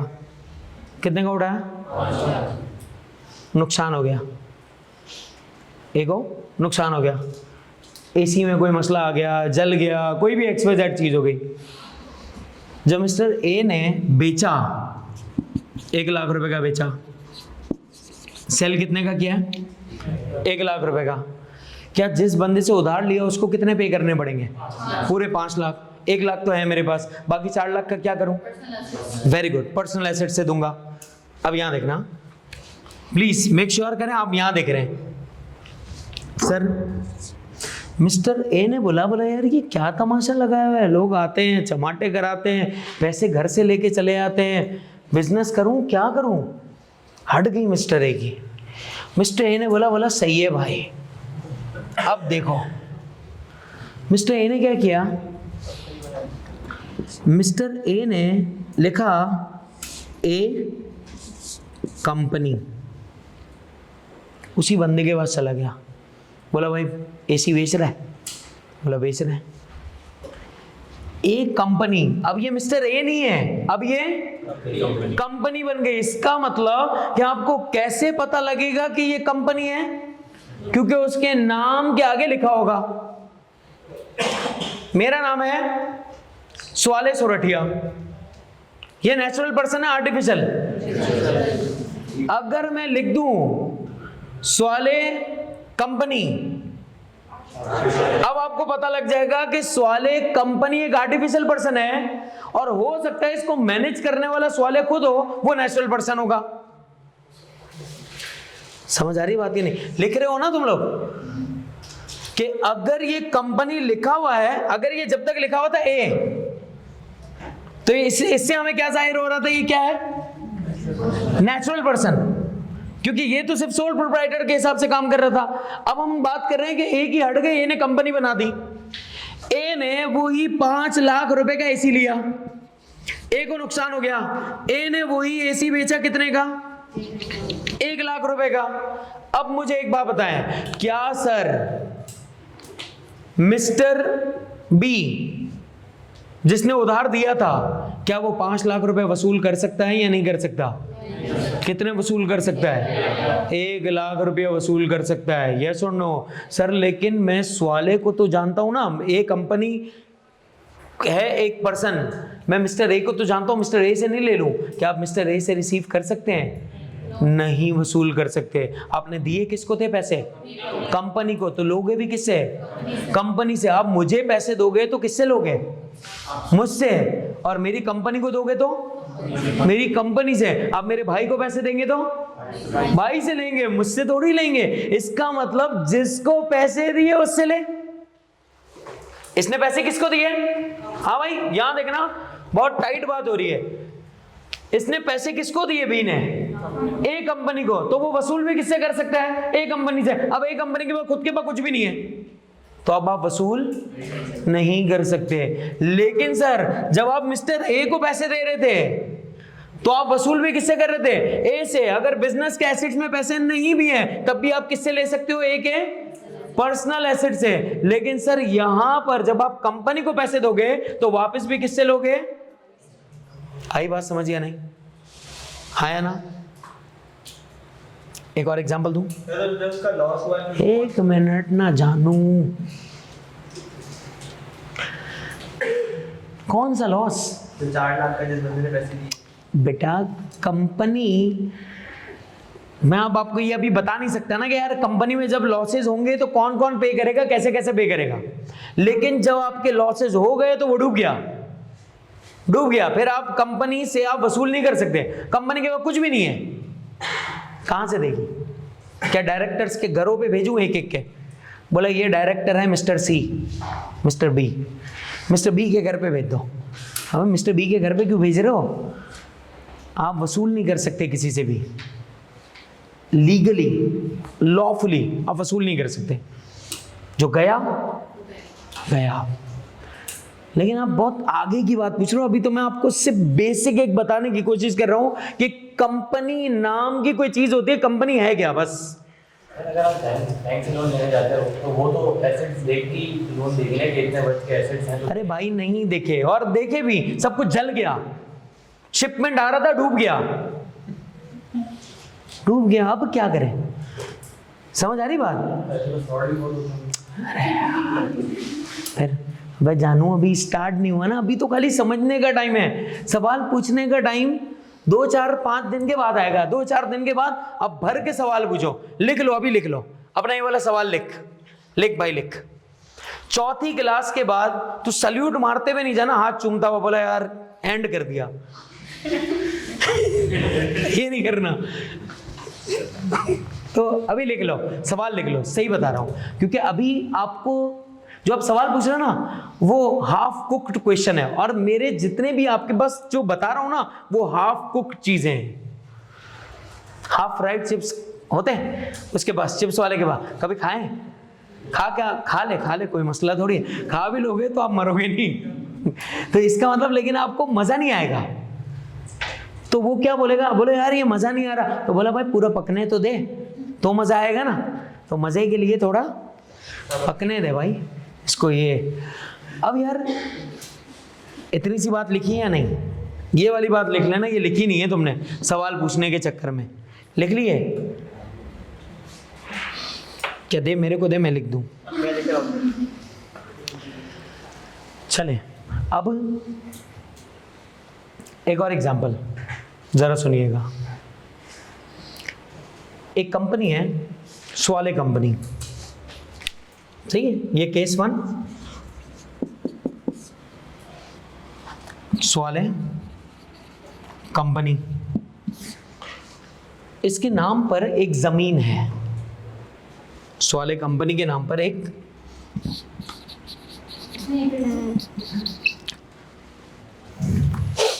25,000 एकड़, सही है, लेकिन मेरी कंपनी के नाम पे है। तो क्या मैं बेच सकता हूं? मैं ओनर हूं, मैं शेयर होल्डर हूं, मैं मेंबर हूं, क्या मैं बेच सकता हूं? सर कंपनी अलग है और इसका ओनर अलग है। इसका मतलब ये हुआ कि सर ये जमीन कंपनी के नाम पे है, ये तुम्हारे नाम पर नहीं है। फिर तो क्या होगा? यूनिलीवर कंपनी में इसके शेयर होल्डर आएंगे, ये देखा कुर्सी, बोला ये कांधे पे उठा के चला गया। ऐसा कर सकता है क्या? नहीं कर सकता। ऑब्वियस सी बात है, क्योंकि सर आपके पैसों से आई हुई है लेकिन आपकी नहीं है। आप हमारे शेयर्स बेच दो भाई, ये चीजें नहीं लेके जा सकते आप ऑनर हो लेकिन आप हमारी चीजों को ओन करके बेच नहीं सकते। Got my point? तो इसका मतलब ये हुआ कि स्वाले कंपनी जो है सर उसके नाम पर एक जमीन है, उसकी वैल्यू है 5 मिलियन की। उसकी वैल्यू कितनी है? 5 मिलियन की। सर क्या स्वाले जो कि शेयर होल्डर है, क्या वो इस जमीन को बेच सकता है? नहीं, ये जमीन को बेच नहीं सकता, क्योंकि कंपनी खुद एक पर्सन है, कंपनी खुद एक इंसान है। तो उसकी चीज के ऊपर उसका हक है, उसकी चीज के ऊपर मेरा हक नहीं है। हाँ, मैं कंपनी के बिहाफ पर बेच सकता हूं,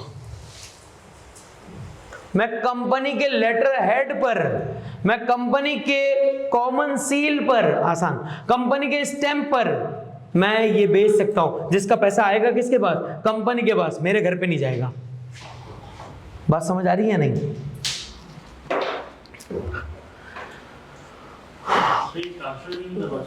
क्या? जो चीज कंपनी की है वो कंपनी की है, वो आपकी नहीं है।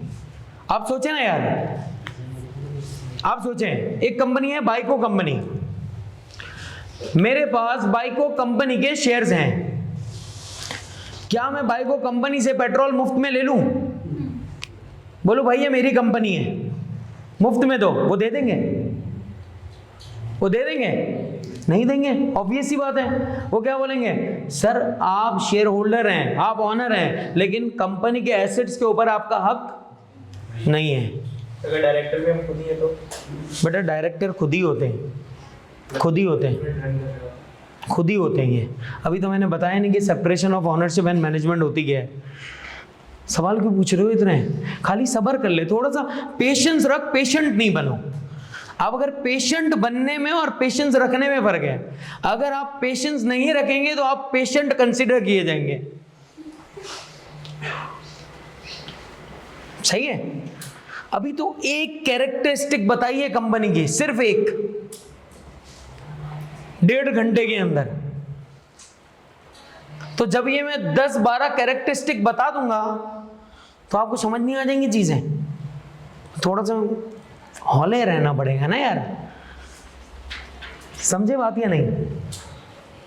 4 क्लासों के बाद तू सारे सवाल पूछ, मैं खुद परमिशन दूंगा, बोलो पूछो। तो हमें क्या पता लगा कि सर अगर ऑनर कंपनी है तो आपके पर्सनल एसेट जब्त नहीं किए जाएंगे। अगर कोई चीज कंपनी के नाम पर है तो वो ऑनर उसको बेच नहीं सकता है। समझ आ रही बात है नहीं? फिर आप अपने पास लिखें separation of ownership and management. Separation of, second separation of ownership and management, separation of ownership and management. देखिए भाई, एक कंपनी, ये हमारी कंपनी है, इस कंपनी को चलाने के लिए पैसों की जरूरत पड़ेगी। हाँ या ना? ऑब्वियस सी बात है, कंपनी में पैसा नहीं होगा कंपनी नहीं चल सकती। तो कंपनी को, ये बहुत सारे लोग हैं क्या, ये इन लोगों ने कंपनी को पैसा दिया है, इन्होंने कंपनी को चलाने के लिए क्या किया है, पैसा दिया कंपनी को। सर ये पैसा किसने दिया है? लोगों ने। तो ये लोग कौन है? शेयर होल्डर्स या ओनर्स। अभी शेयर्स क्या होते हैं मैंने नहीं बताया, बताऊंगा। सर इन्होंने कंपनी को पैसा दिया है, तो ये लोग जिन्होंने कंपनी को पैसा दिया है, ये लोग कौन बन गए? Share holders. Sir share holder बनने के लिए आपके पास सिर्फ पैसा होना जरूरी है। किसी भी कंपनी का शेयर होल्डर बनने के लिए आपके पास क्या होना जरूरी है? सिर्फ और सिर्फ पैसा होना जरूरी है। अब सर ये जो बंदा है, ये बंदा है इंजीनियर, क्या ये कंपनी चला सकता है? क्या ये कंपनी चला सकता है? नहीं। सर ये बंदा है मैकेनिक, इसके पास पैसा है, क्या ये कंपनी चला सकता है? सर ये बंदा है डॉक्टर, इसके पास भी पैसा है, क्या ये कंपनी चला सकता है? सर ये बंदा इलेक्ट्रिशियन है, ये बंदा इलेक्ट्रिशियन है, क्या ये कंपनी चला सकता है? सर ये बंदा चार्टर्ड अकाउंटेंट है, चला सकता है? चलाने नहीं है, बोले मैं एक और जॉब कर रहा हूं, मेरे को नहीं चलाना। यहां चला सकता है, चलाना नहीं चाहता। तो इसका मतलब नहीं चाहता, तो इट मींस इसने यहां पे अपना पैसा क्या कर दिया है? इन्वेस्ट कर दिया, अपना पैसा लगा दिया है। समझना एक मिनट। तो ये सारे लोग कौन है? Share holder. इन्हीं में से एक ऐसा शेयर होल्डर भी है जो इस कंपनी को चलाता भी है, पढ़ा लिखा है, क्वालिफाइड है, एक्सपीरियंस है, ये इस कंपनी को चलाता भी है। क्या करता है? चलाता भी है। तो इसका मतलब यहां जो लोग होंगे ये कंपनी को क्या करते होंगे? मैनेज करते होंगे। क्या करते होंगे ये लोग? कंपनी को मैनेज करते होंगे। तो इट मींस कंपनी को पैसा देने वाले और कंपनी को मैनेज करने वाले लोग अलग अलग हैं।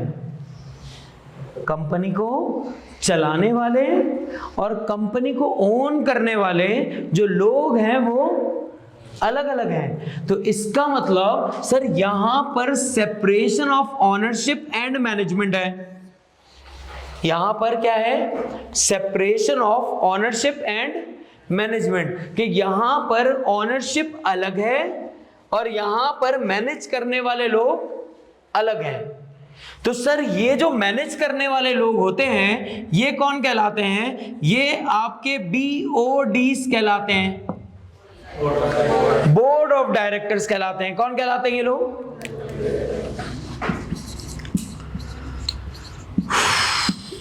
ये कौन कहलाते हैं? आपके बोर्ड ऑफ डायरेक्टर्स कहलाते हैं। और ये जो ओन करने वाले लोग हैं ये आपके शेयर होल्डर्स या मेंबर्स कहलाते हैं। अब सर ये आपकी मैनेजमेंट और ये आपके ओनर्स। मेरा आपसे सवाल, सर मैनेजमेंट को क्या मिलता होगा अपनी सर्विसेज के बदले में?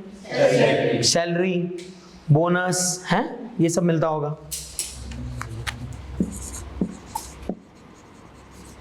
सैलरी, बोनस है। हर किस्म की रेम्यूनरेशन, इसके लिए वर्ड यूज किया जाता है रेम्यूनरेशन। सही है, सुनना, यहां देखना, यहां सर ऑनर जो है वो पैसा देता है, उसको क्या चाहिए होता है? वेरी गुड, उसको चाहिए होता है डिविडेंड। मेरा सवाल सुनिएगा, सवाल सुनिएगा। मैं आपसे कहता हूं कि मैनेजमेंट के अंदर ये वाला जो बंदा है, प्लीज मेक श्योर करें आप यहां देख रहे हैं, मैनेजमेंट के अंदर ये वाला जो बंदा है सर, इसको डिविडेंड मिलता है। क्यों मिल रहा है? क्योंकि इसको शेयर होल्डर की कैपेसिटी में मिल रहा है। और सर मैं कह रहा हूं इसको हम सैलरी भी देते हैं, as a board of director इसको सैलरी मिलती है और एज अ ऑनर इसको डिविडेंड मिलता है। यस और नो? तो अगर आपसे एग्जामिनर कहे कि एक बोर्ड ऑफ डायरेक्टर को हम डिविडेंड पे करते हैं, तो आप ये नहीं बोलना सर स्टेटमेंट ही गलत लिखा था, मैंने सवाल ही छोड़ दिया, मेरी हट गई इसके ऊपर, कि इसको आता ही नहीं सवाल बनाना।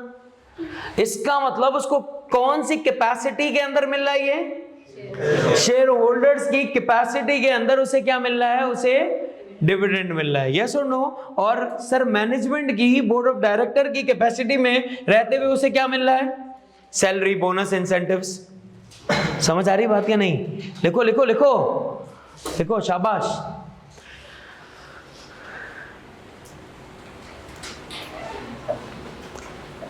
समझे या नहीं? अब सर जरा सोचते हैं, इनको क्या चाहिए? इनको क्या चाहिए मैनेजमेंट को?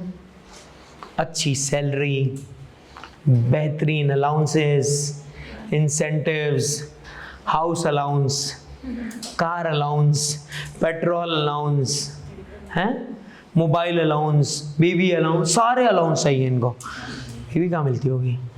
इनको ये सारे अलाउंसेस चाहिए भाई, सारे अलाउंसेस ले लो। अच्छा, अब हमने जब आपको इतने अलाउंसेस दे दिए कंपनी में, सुना, सवाल पूछ रहा हूँ एक, देख फिर तू सुन नहीं रहा। हुआ ऐसा कि सर इनको अब चाहिए क्या होगा? जो शेयर होल्डर्स हैं इनकी हटेगी नहीं हटेगी? बोला यार हमारे पैसों से इनको गाड़ियां दे रहे हो, इनको बंगले दे रहे हो, इनको पेट्रोल दे रहे हो, साला पैसा हमारा, अय्याशी ये लोग कर रहे हैं, मैं बस में सफर कर रहा हूँ, ये गोल्फ क्लब में जाके गोल्फ खेल लें। शेयर होल्डर को बुरा लग रहा है ना? शेयर होल्डर तो भाई किसी के पास, इसके पास 50 शेयर्स हैं, तो ये क्या हुआ? इसके पास 20 शेयर्स हैं शेयर होल्डर, इसके पास 5 शेयर्स हैं, मेरे पास 1 शेयर है। शेयर होल्डर भैया हम सब हैं तो शेयर होल्डर ना, हम सब हैं तो हम सब शेयर होल्डर्स हैं। लेकिन सर ये सारे शेयर होल्डर्स के पैसों पे ऐश कौन कर रहा है? Board of directors. तो ये शेयर होल्डर्स की हट रही है कि भैया तुम्हें इतनी अय्याशी करने का किसने बोला? तुम हमें डिविडेंड दो ना यार, भाई ज्यादा कमा रहे हो तो हमें डिविडेंड दे दो। अच्छा, तो सर इनके दोनों के इंटरेस्ट अलग अलग हैं। इनका इंटरेस्ट क्या है? सैलरियां दो। इनका इंटरेस्ट क्या है? डिविडेंड दो। अब इन दोनों के इंटरेस्ट अलग अलग हैं। इनके इंटरेस्ट को हमें क्या करना पड़ेगा? अलाइंड। कभी कभी इनके इंटरेस्ट को हम क्या करते हैं? अलाइंड करते हैं। अलाइंड कैसे? अलाइंड का मतलब पता है क्या होता है? अलाइंड का मतलब होता है आप कभी गाड़ी चलाते हैं ना, तो आप टायर में हवा क्या करते हैं?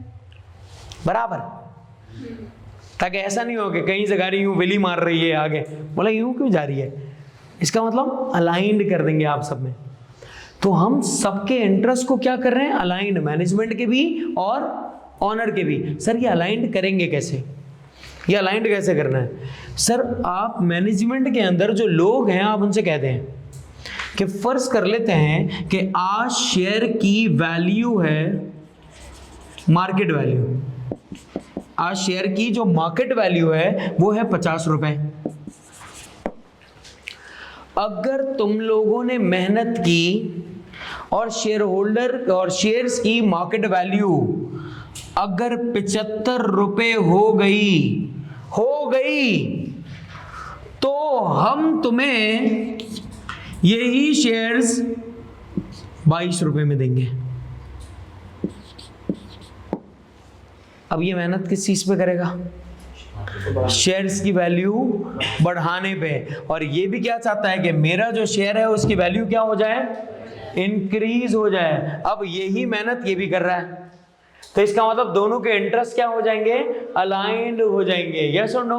और इसको तो बिल्कुल मुफ्त के भाव में मिलेगा ना फिर शेयर। 75 रुपए वाला शेयर 22 रुपए में मिल रहा है, तो इसका मतलब अब ये भी क्या करना शुरू कर देंगे? मेहनत करना शुरू कर देंगे। ये क्या कहलाता है? ये कहलाता है अलाइनमेंट ऑफ इंटरेस्ट, कि हम दोनों के इंटरेस्ट को अक्सर क्या करने की कोशिश करते हैं? अलाइंड करने की कोशिश करते हैं, क्योंकि इन दोनों के इंटरेस्ट क्या है? अलग अलग हैं। एक को सैलरी चाहिए और दूसरे को डिविडेंड चाहिए। वो अपनी सैलरी निकालने के चक्कर में या अपना डिविडेंड निकालने के चक्कर में, जिस वजह से कंपनी के अंदर एक अलग सी कॉन्फ्लिक्ट चल रही होती है। तो वो कॉन्फ्लिक्ट ऑफ इंटरेस्ट को अलाइंड कैसे किया जाता है? शेयर्स की वैल्यू से, कि अगर तुमने ये शेयर्स की वैल्यू इंक्रीज कर दी तो हम तुम्हें शेयर्स देंगे, लेकिन वो बहुत ही मिनिमल अमाउंट में। बात समझ आ रही है? यस और नो?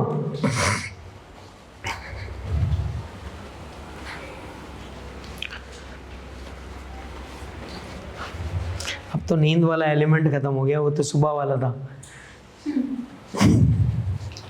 तो कोई बहाना ही नहीं है, नींद आ रही है। तो 3 क्लास मुश्किल होती है।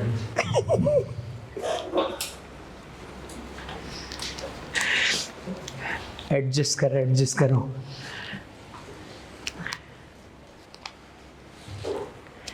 इतनी बातें समझ आ गई हैं? एक बात और आखिरी, ये बात समझ आई? तो ऑनरशिप और मैनेजमेंट दोनों अलग अलग है। ऑनरशिप और मैनेजमेंट दोनों अलग अलग है, और कंपनी खुद एक अलग है। यानी कंपनी अलग, कंपनी की एक अलग एंटिटी है, अलग सेपरेट पर्सनालिटी है। कंपनी अलग, कंपनी की मैनेजमेंट अलग, कंपनी की ऑनरशिप सब अलग अलग। सारी चीजें क्या हैं? अलग अलग, सब कुछ अलग अलग है। यस और नो? कंपनी अलग, उसके ऑनर अलग और उसकी मैनेजमेंट अलग, सब अलग अलग है। अब आप अपने पास लिखें परपीचुअल सक्सेशन।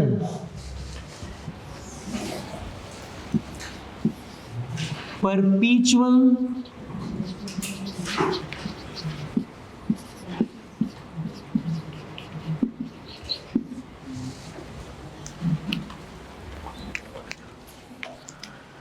परपीचुअल सक्सेशन का मतलब क्या है? ताहयात चलने वाली। ताहयात मीन्स कंटिन्यूटी में चलना।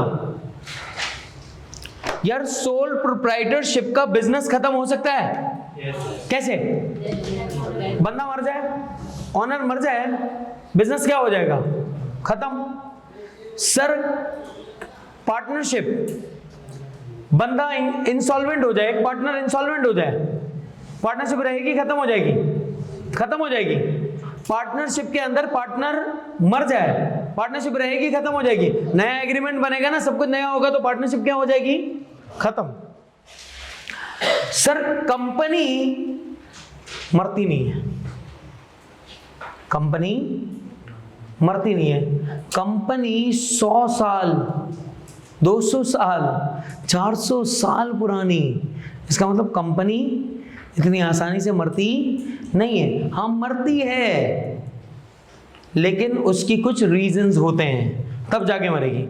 अब अगर आप सोचें,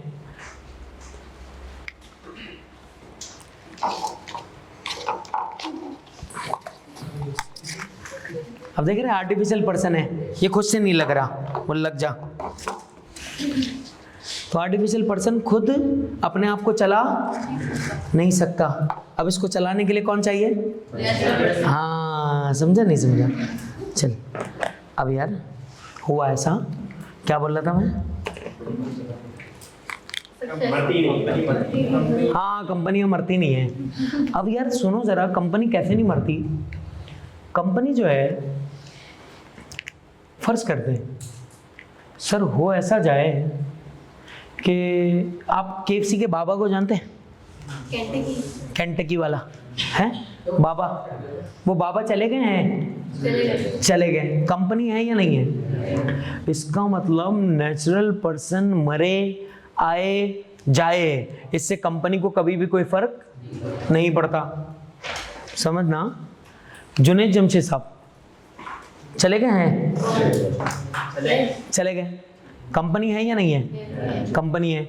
इसका मतलब कि शेयर होल्डर्स के आने, डायरेक्टर्स के आने जाने, ऑनर के आने जाने से कंपनी पे कोई फर्क नहीं पड़ता। कंपनी इस तरह की मौत नहीं मरती। यस और नो? एक नॉन पॉलिटिकल एग्जांपल आपको बता रहा हूं। पीपल्स पार्टी किसने स्टार्ट की? भुट्टो साहब ने। हैं या चले गए? जुल्फिकार अली भुट्टो हैं, चले गए? चले गए। कौन अब कौन है? नहीं, इसके बाद फिर बेनजीर है या चली गई? पीपल्स पार्टी है या नहीं? कंपनी नहीं जा रही, लोग जा रहे हैं। फिर आसिफ जरदारी है या चले गए? हैं। अल्लाह इनको जिंदगी दे। बेटा तेरे सामने लगा है कैमरा?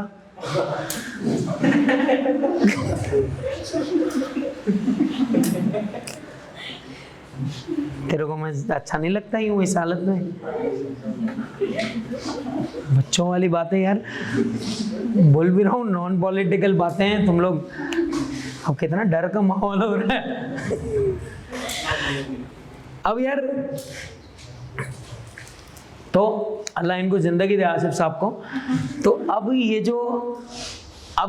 जो है सर, भाई जाना तो है सबने, मैं भी जाऊंगा, वो भी चले जाएंगे। अब अगर वो जा रहे हैं तो कंपनी रहेगी नहीं रहेगी? रहेगी। कंपनी पे कभी भी कोई असर नहीं आता।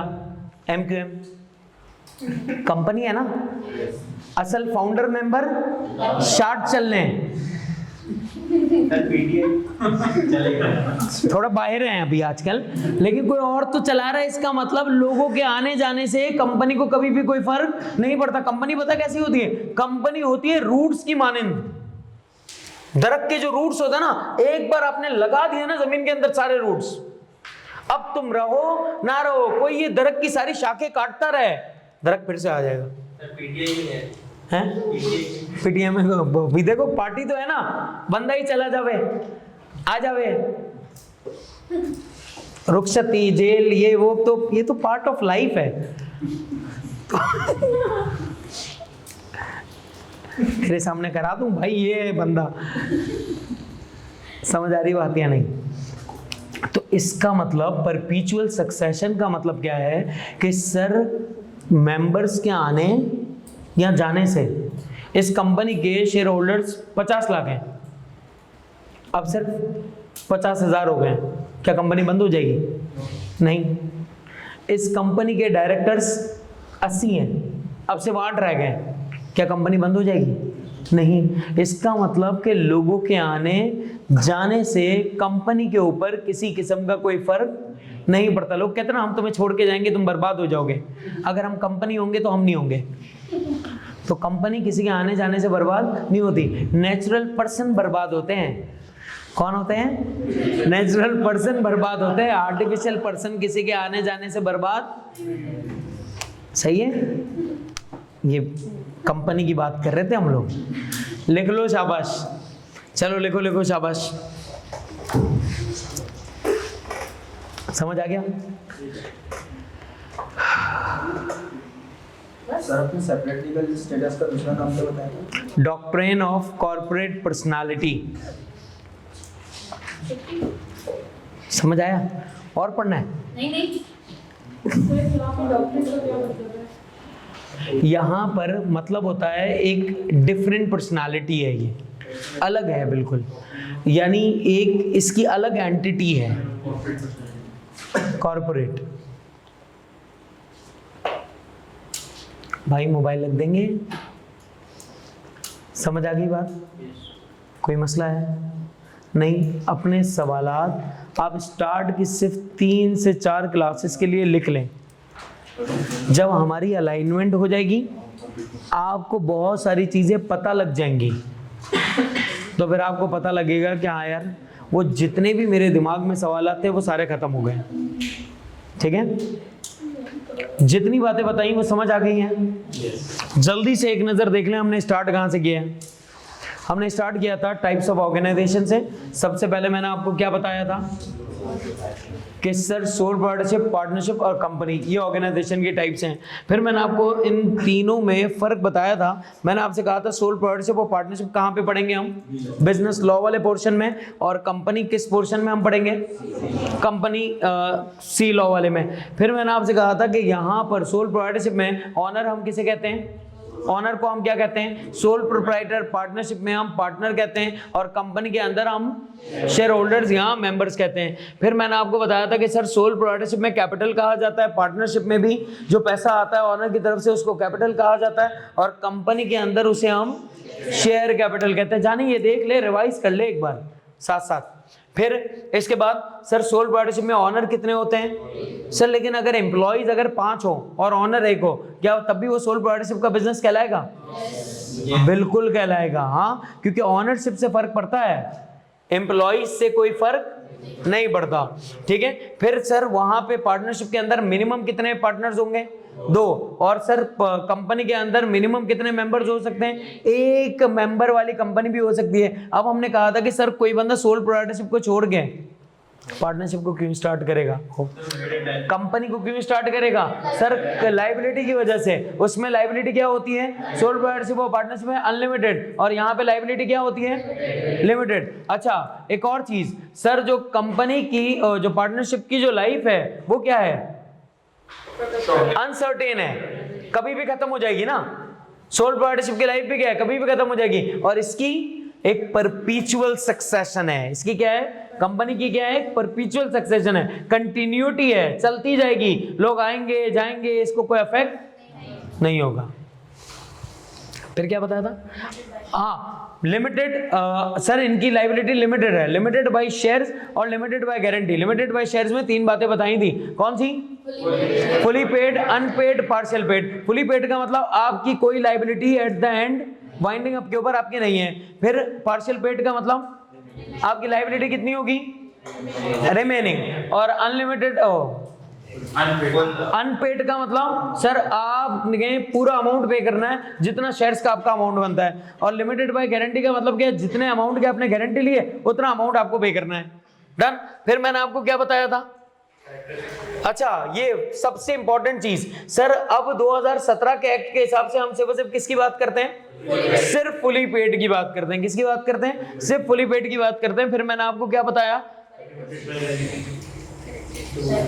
Separate legal entity. Sir separate legal entity concept का मतलब क्या है कि सर आपकी कंपनी एक अलग है और आप एक अलग हैं। यानी कि सर एक नेचुरल पर्सन होता है और एक आर्टिफिशियल पर्सन होता है। कंपनी एक आर्टिफिशियल पर्सन है। सर कैसे? क्योंकि कंपनी अपने नाम पे कंपनी के नाम पे कोई केस कर सकता है, कंपनी अपने एसेट्स को ओन कर सकता है, कंपनी के भाई ये सारी की सारी पावर्स हैं। कंपनी ये सारी चीजें अपने नाम से कर सकता है। इवन कंपनी के नाम पर बैंक अकाउंट भी होता है। यस और नो? सर फिर मैंने आपको एक चीज बताई, सेपरेट लीगल एंटिटी कॉन्सेप्ट के बाद separation of management and ownership. Sir यहां पर जो ओन कर रहा है वो मैनेज नहीं कर रहा और जो मैनेज कर रहा है वो ओन नहीं कर रहा। मसला है या नहीं? जिसका पैसा लगा हुआ है वो मैनेज नहीं कर रहा और जिसका पैसा नहीं लगा हुआ वो मैनेज कर रहा है। ज्यादा इंटरेस्ट किसका होगा? शेयर होल्डर का। और कम इंटरेस्ट किसका होगा? यार आपकी एक दुकान है, आपकी एक दुकान है, उस दुकान पे आप बैठते हैं और आपका ही पैसा लगा हुआ है। आप वहां बैठेंगे 12 भी बज जाएंगे तो या नहीं? लेकिन आप नौकरी करते हैं एक जगह पे, आपको बोला 5 बजे छुट्टी हो जाएगी, आप 4:30 बजे से तैयारी शुरू कर दोगे? बोला निकलना है यार अपन को, 5 बजे अपन निकले, 4:45 बजे जूतों की लेस वेस टाइट करके बिल्कुल भागने की तैयारी। वजह क्या है सर? आपका पैसा नहीं लगा हुआ, जिसका पैसा लगा हुआ वो उठता ही नहीं है। यस और नो? फिर तो इसका मतलब इनके इंटरेस्ट अभी अलाइन नहीं है, तो इनके इंटरेस्ट को अलाइन हम करते हैं इस वजह से कि भैया तुम्हारा पैसा नहीं लगा हुआ, लेकिन ऐसी हरकत कर देते हैं कि तुम्हें भी ये फील हो तुम्हारा पैसा लगा हुआ है, तो हम इनके इंटरेस्ट को अलाइन कर देते हैं। फिर मैंने क्या बताया आपको? परपेचुअल सक्सेशन का मतलब क्या है सर? कंपनी बिला वजह नहीं मरती, कंपनी बिला वजह नहीं मरती। कब कब मरती है, कैसे कैसे वाइंडिंग अप होती है, पूरा एक चैप्टर दिया हुआ है हमें, पूरा एक चैप्टर वाइंडिंग अप के ऊपर, तो वहां जाएंगे तो पढ़ेंगे। अब तो सर कंपनी जब भी कभी पैदा हो गई ना, अब इसके मरने के सीन इतने आसान नहीं है। लोग आए लोग जाएं, हमें कुछ नहीं होगा। कूली मूवी देखिए, कूली मूवी का एक गाना है ना, लोग आते हैं लोग जाते हैं, हम वहीं पे खड़े रह जाते हैं। कूली, हाँ अमिताभ बच्चन की। लोग आएंगे जाएंगे, कंपनी वहीं रहेगी, कंपनी को कुछ नहीं होगा। हरी बात समझ? डन? पक्की बात है? कोई मसला, कोई खलिश, कोई दुख, कोई तकलीफ नहीं? नादिर भी है। आए भाई, अब after the end of every class why not giving thanks to Allah पाक, के अल्लाह का बहुत सारा शुक्र है कि उसने आपको समझ दी, अकल दी, आपको अच्छा एनवायरनमेंट दिया, आपको बहुत सारे लोगों की एक ड्रीम क्वालिफिकेशन दी जो आप हासिल कर रहे हैं। जो हासिल करना, कि जितना पैसा आप खर्च कर रहे हैं, लोगों के पास शायद इतना पैसा पूरे महीने में खाने का नहीं है जितना आप सिर्फ इसे एजुकेशन पे लगा रहे हैं। तो यू आर ब्लेस्ड वन, तो why not giving thanks to Allah पाक। So after the end of every class हम अल्लाह का शुक्र अदा करेंगे। से अल्हम्दुलिल्लाह, से अगेन अल्हम्दुलिल्लाह। स्टे ब्लेस्ड, अपना ख्याल रखो। इंशाअल्लाह ताला आप लोगों से मुलाकात हमारी कल होगी। कल पिकनिक है ना?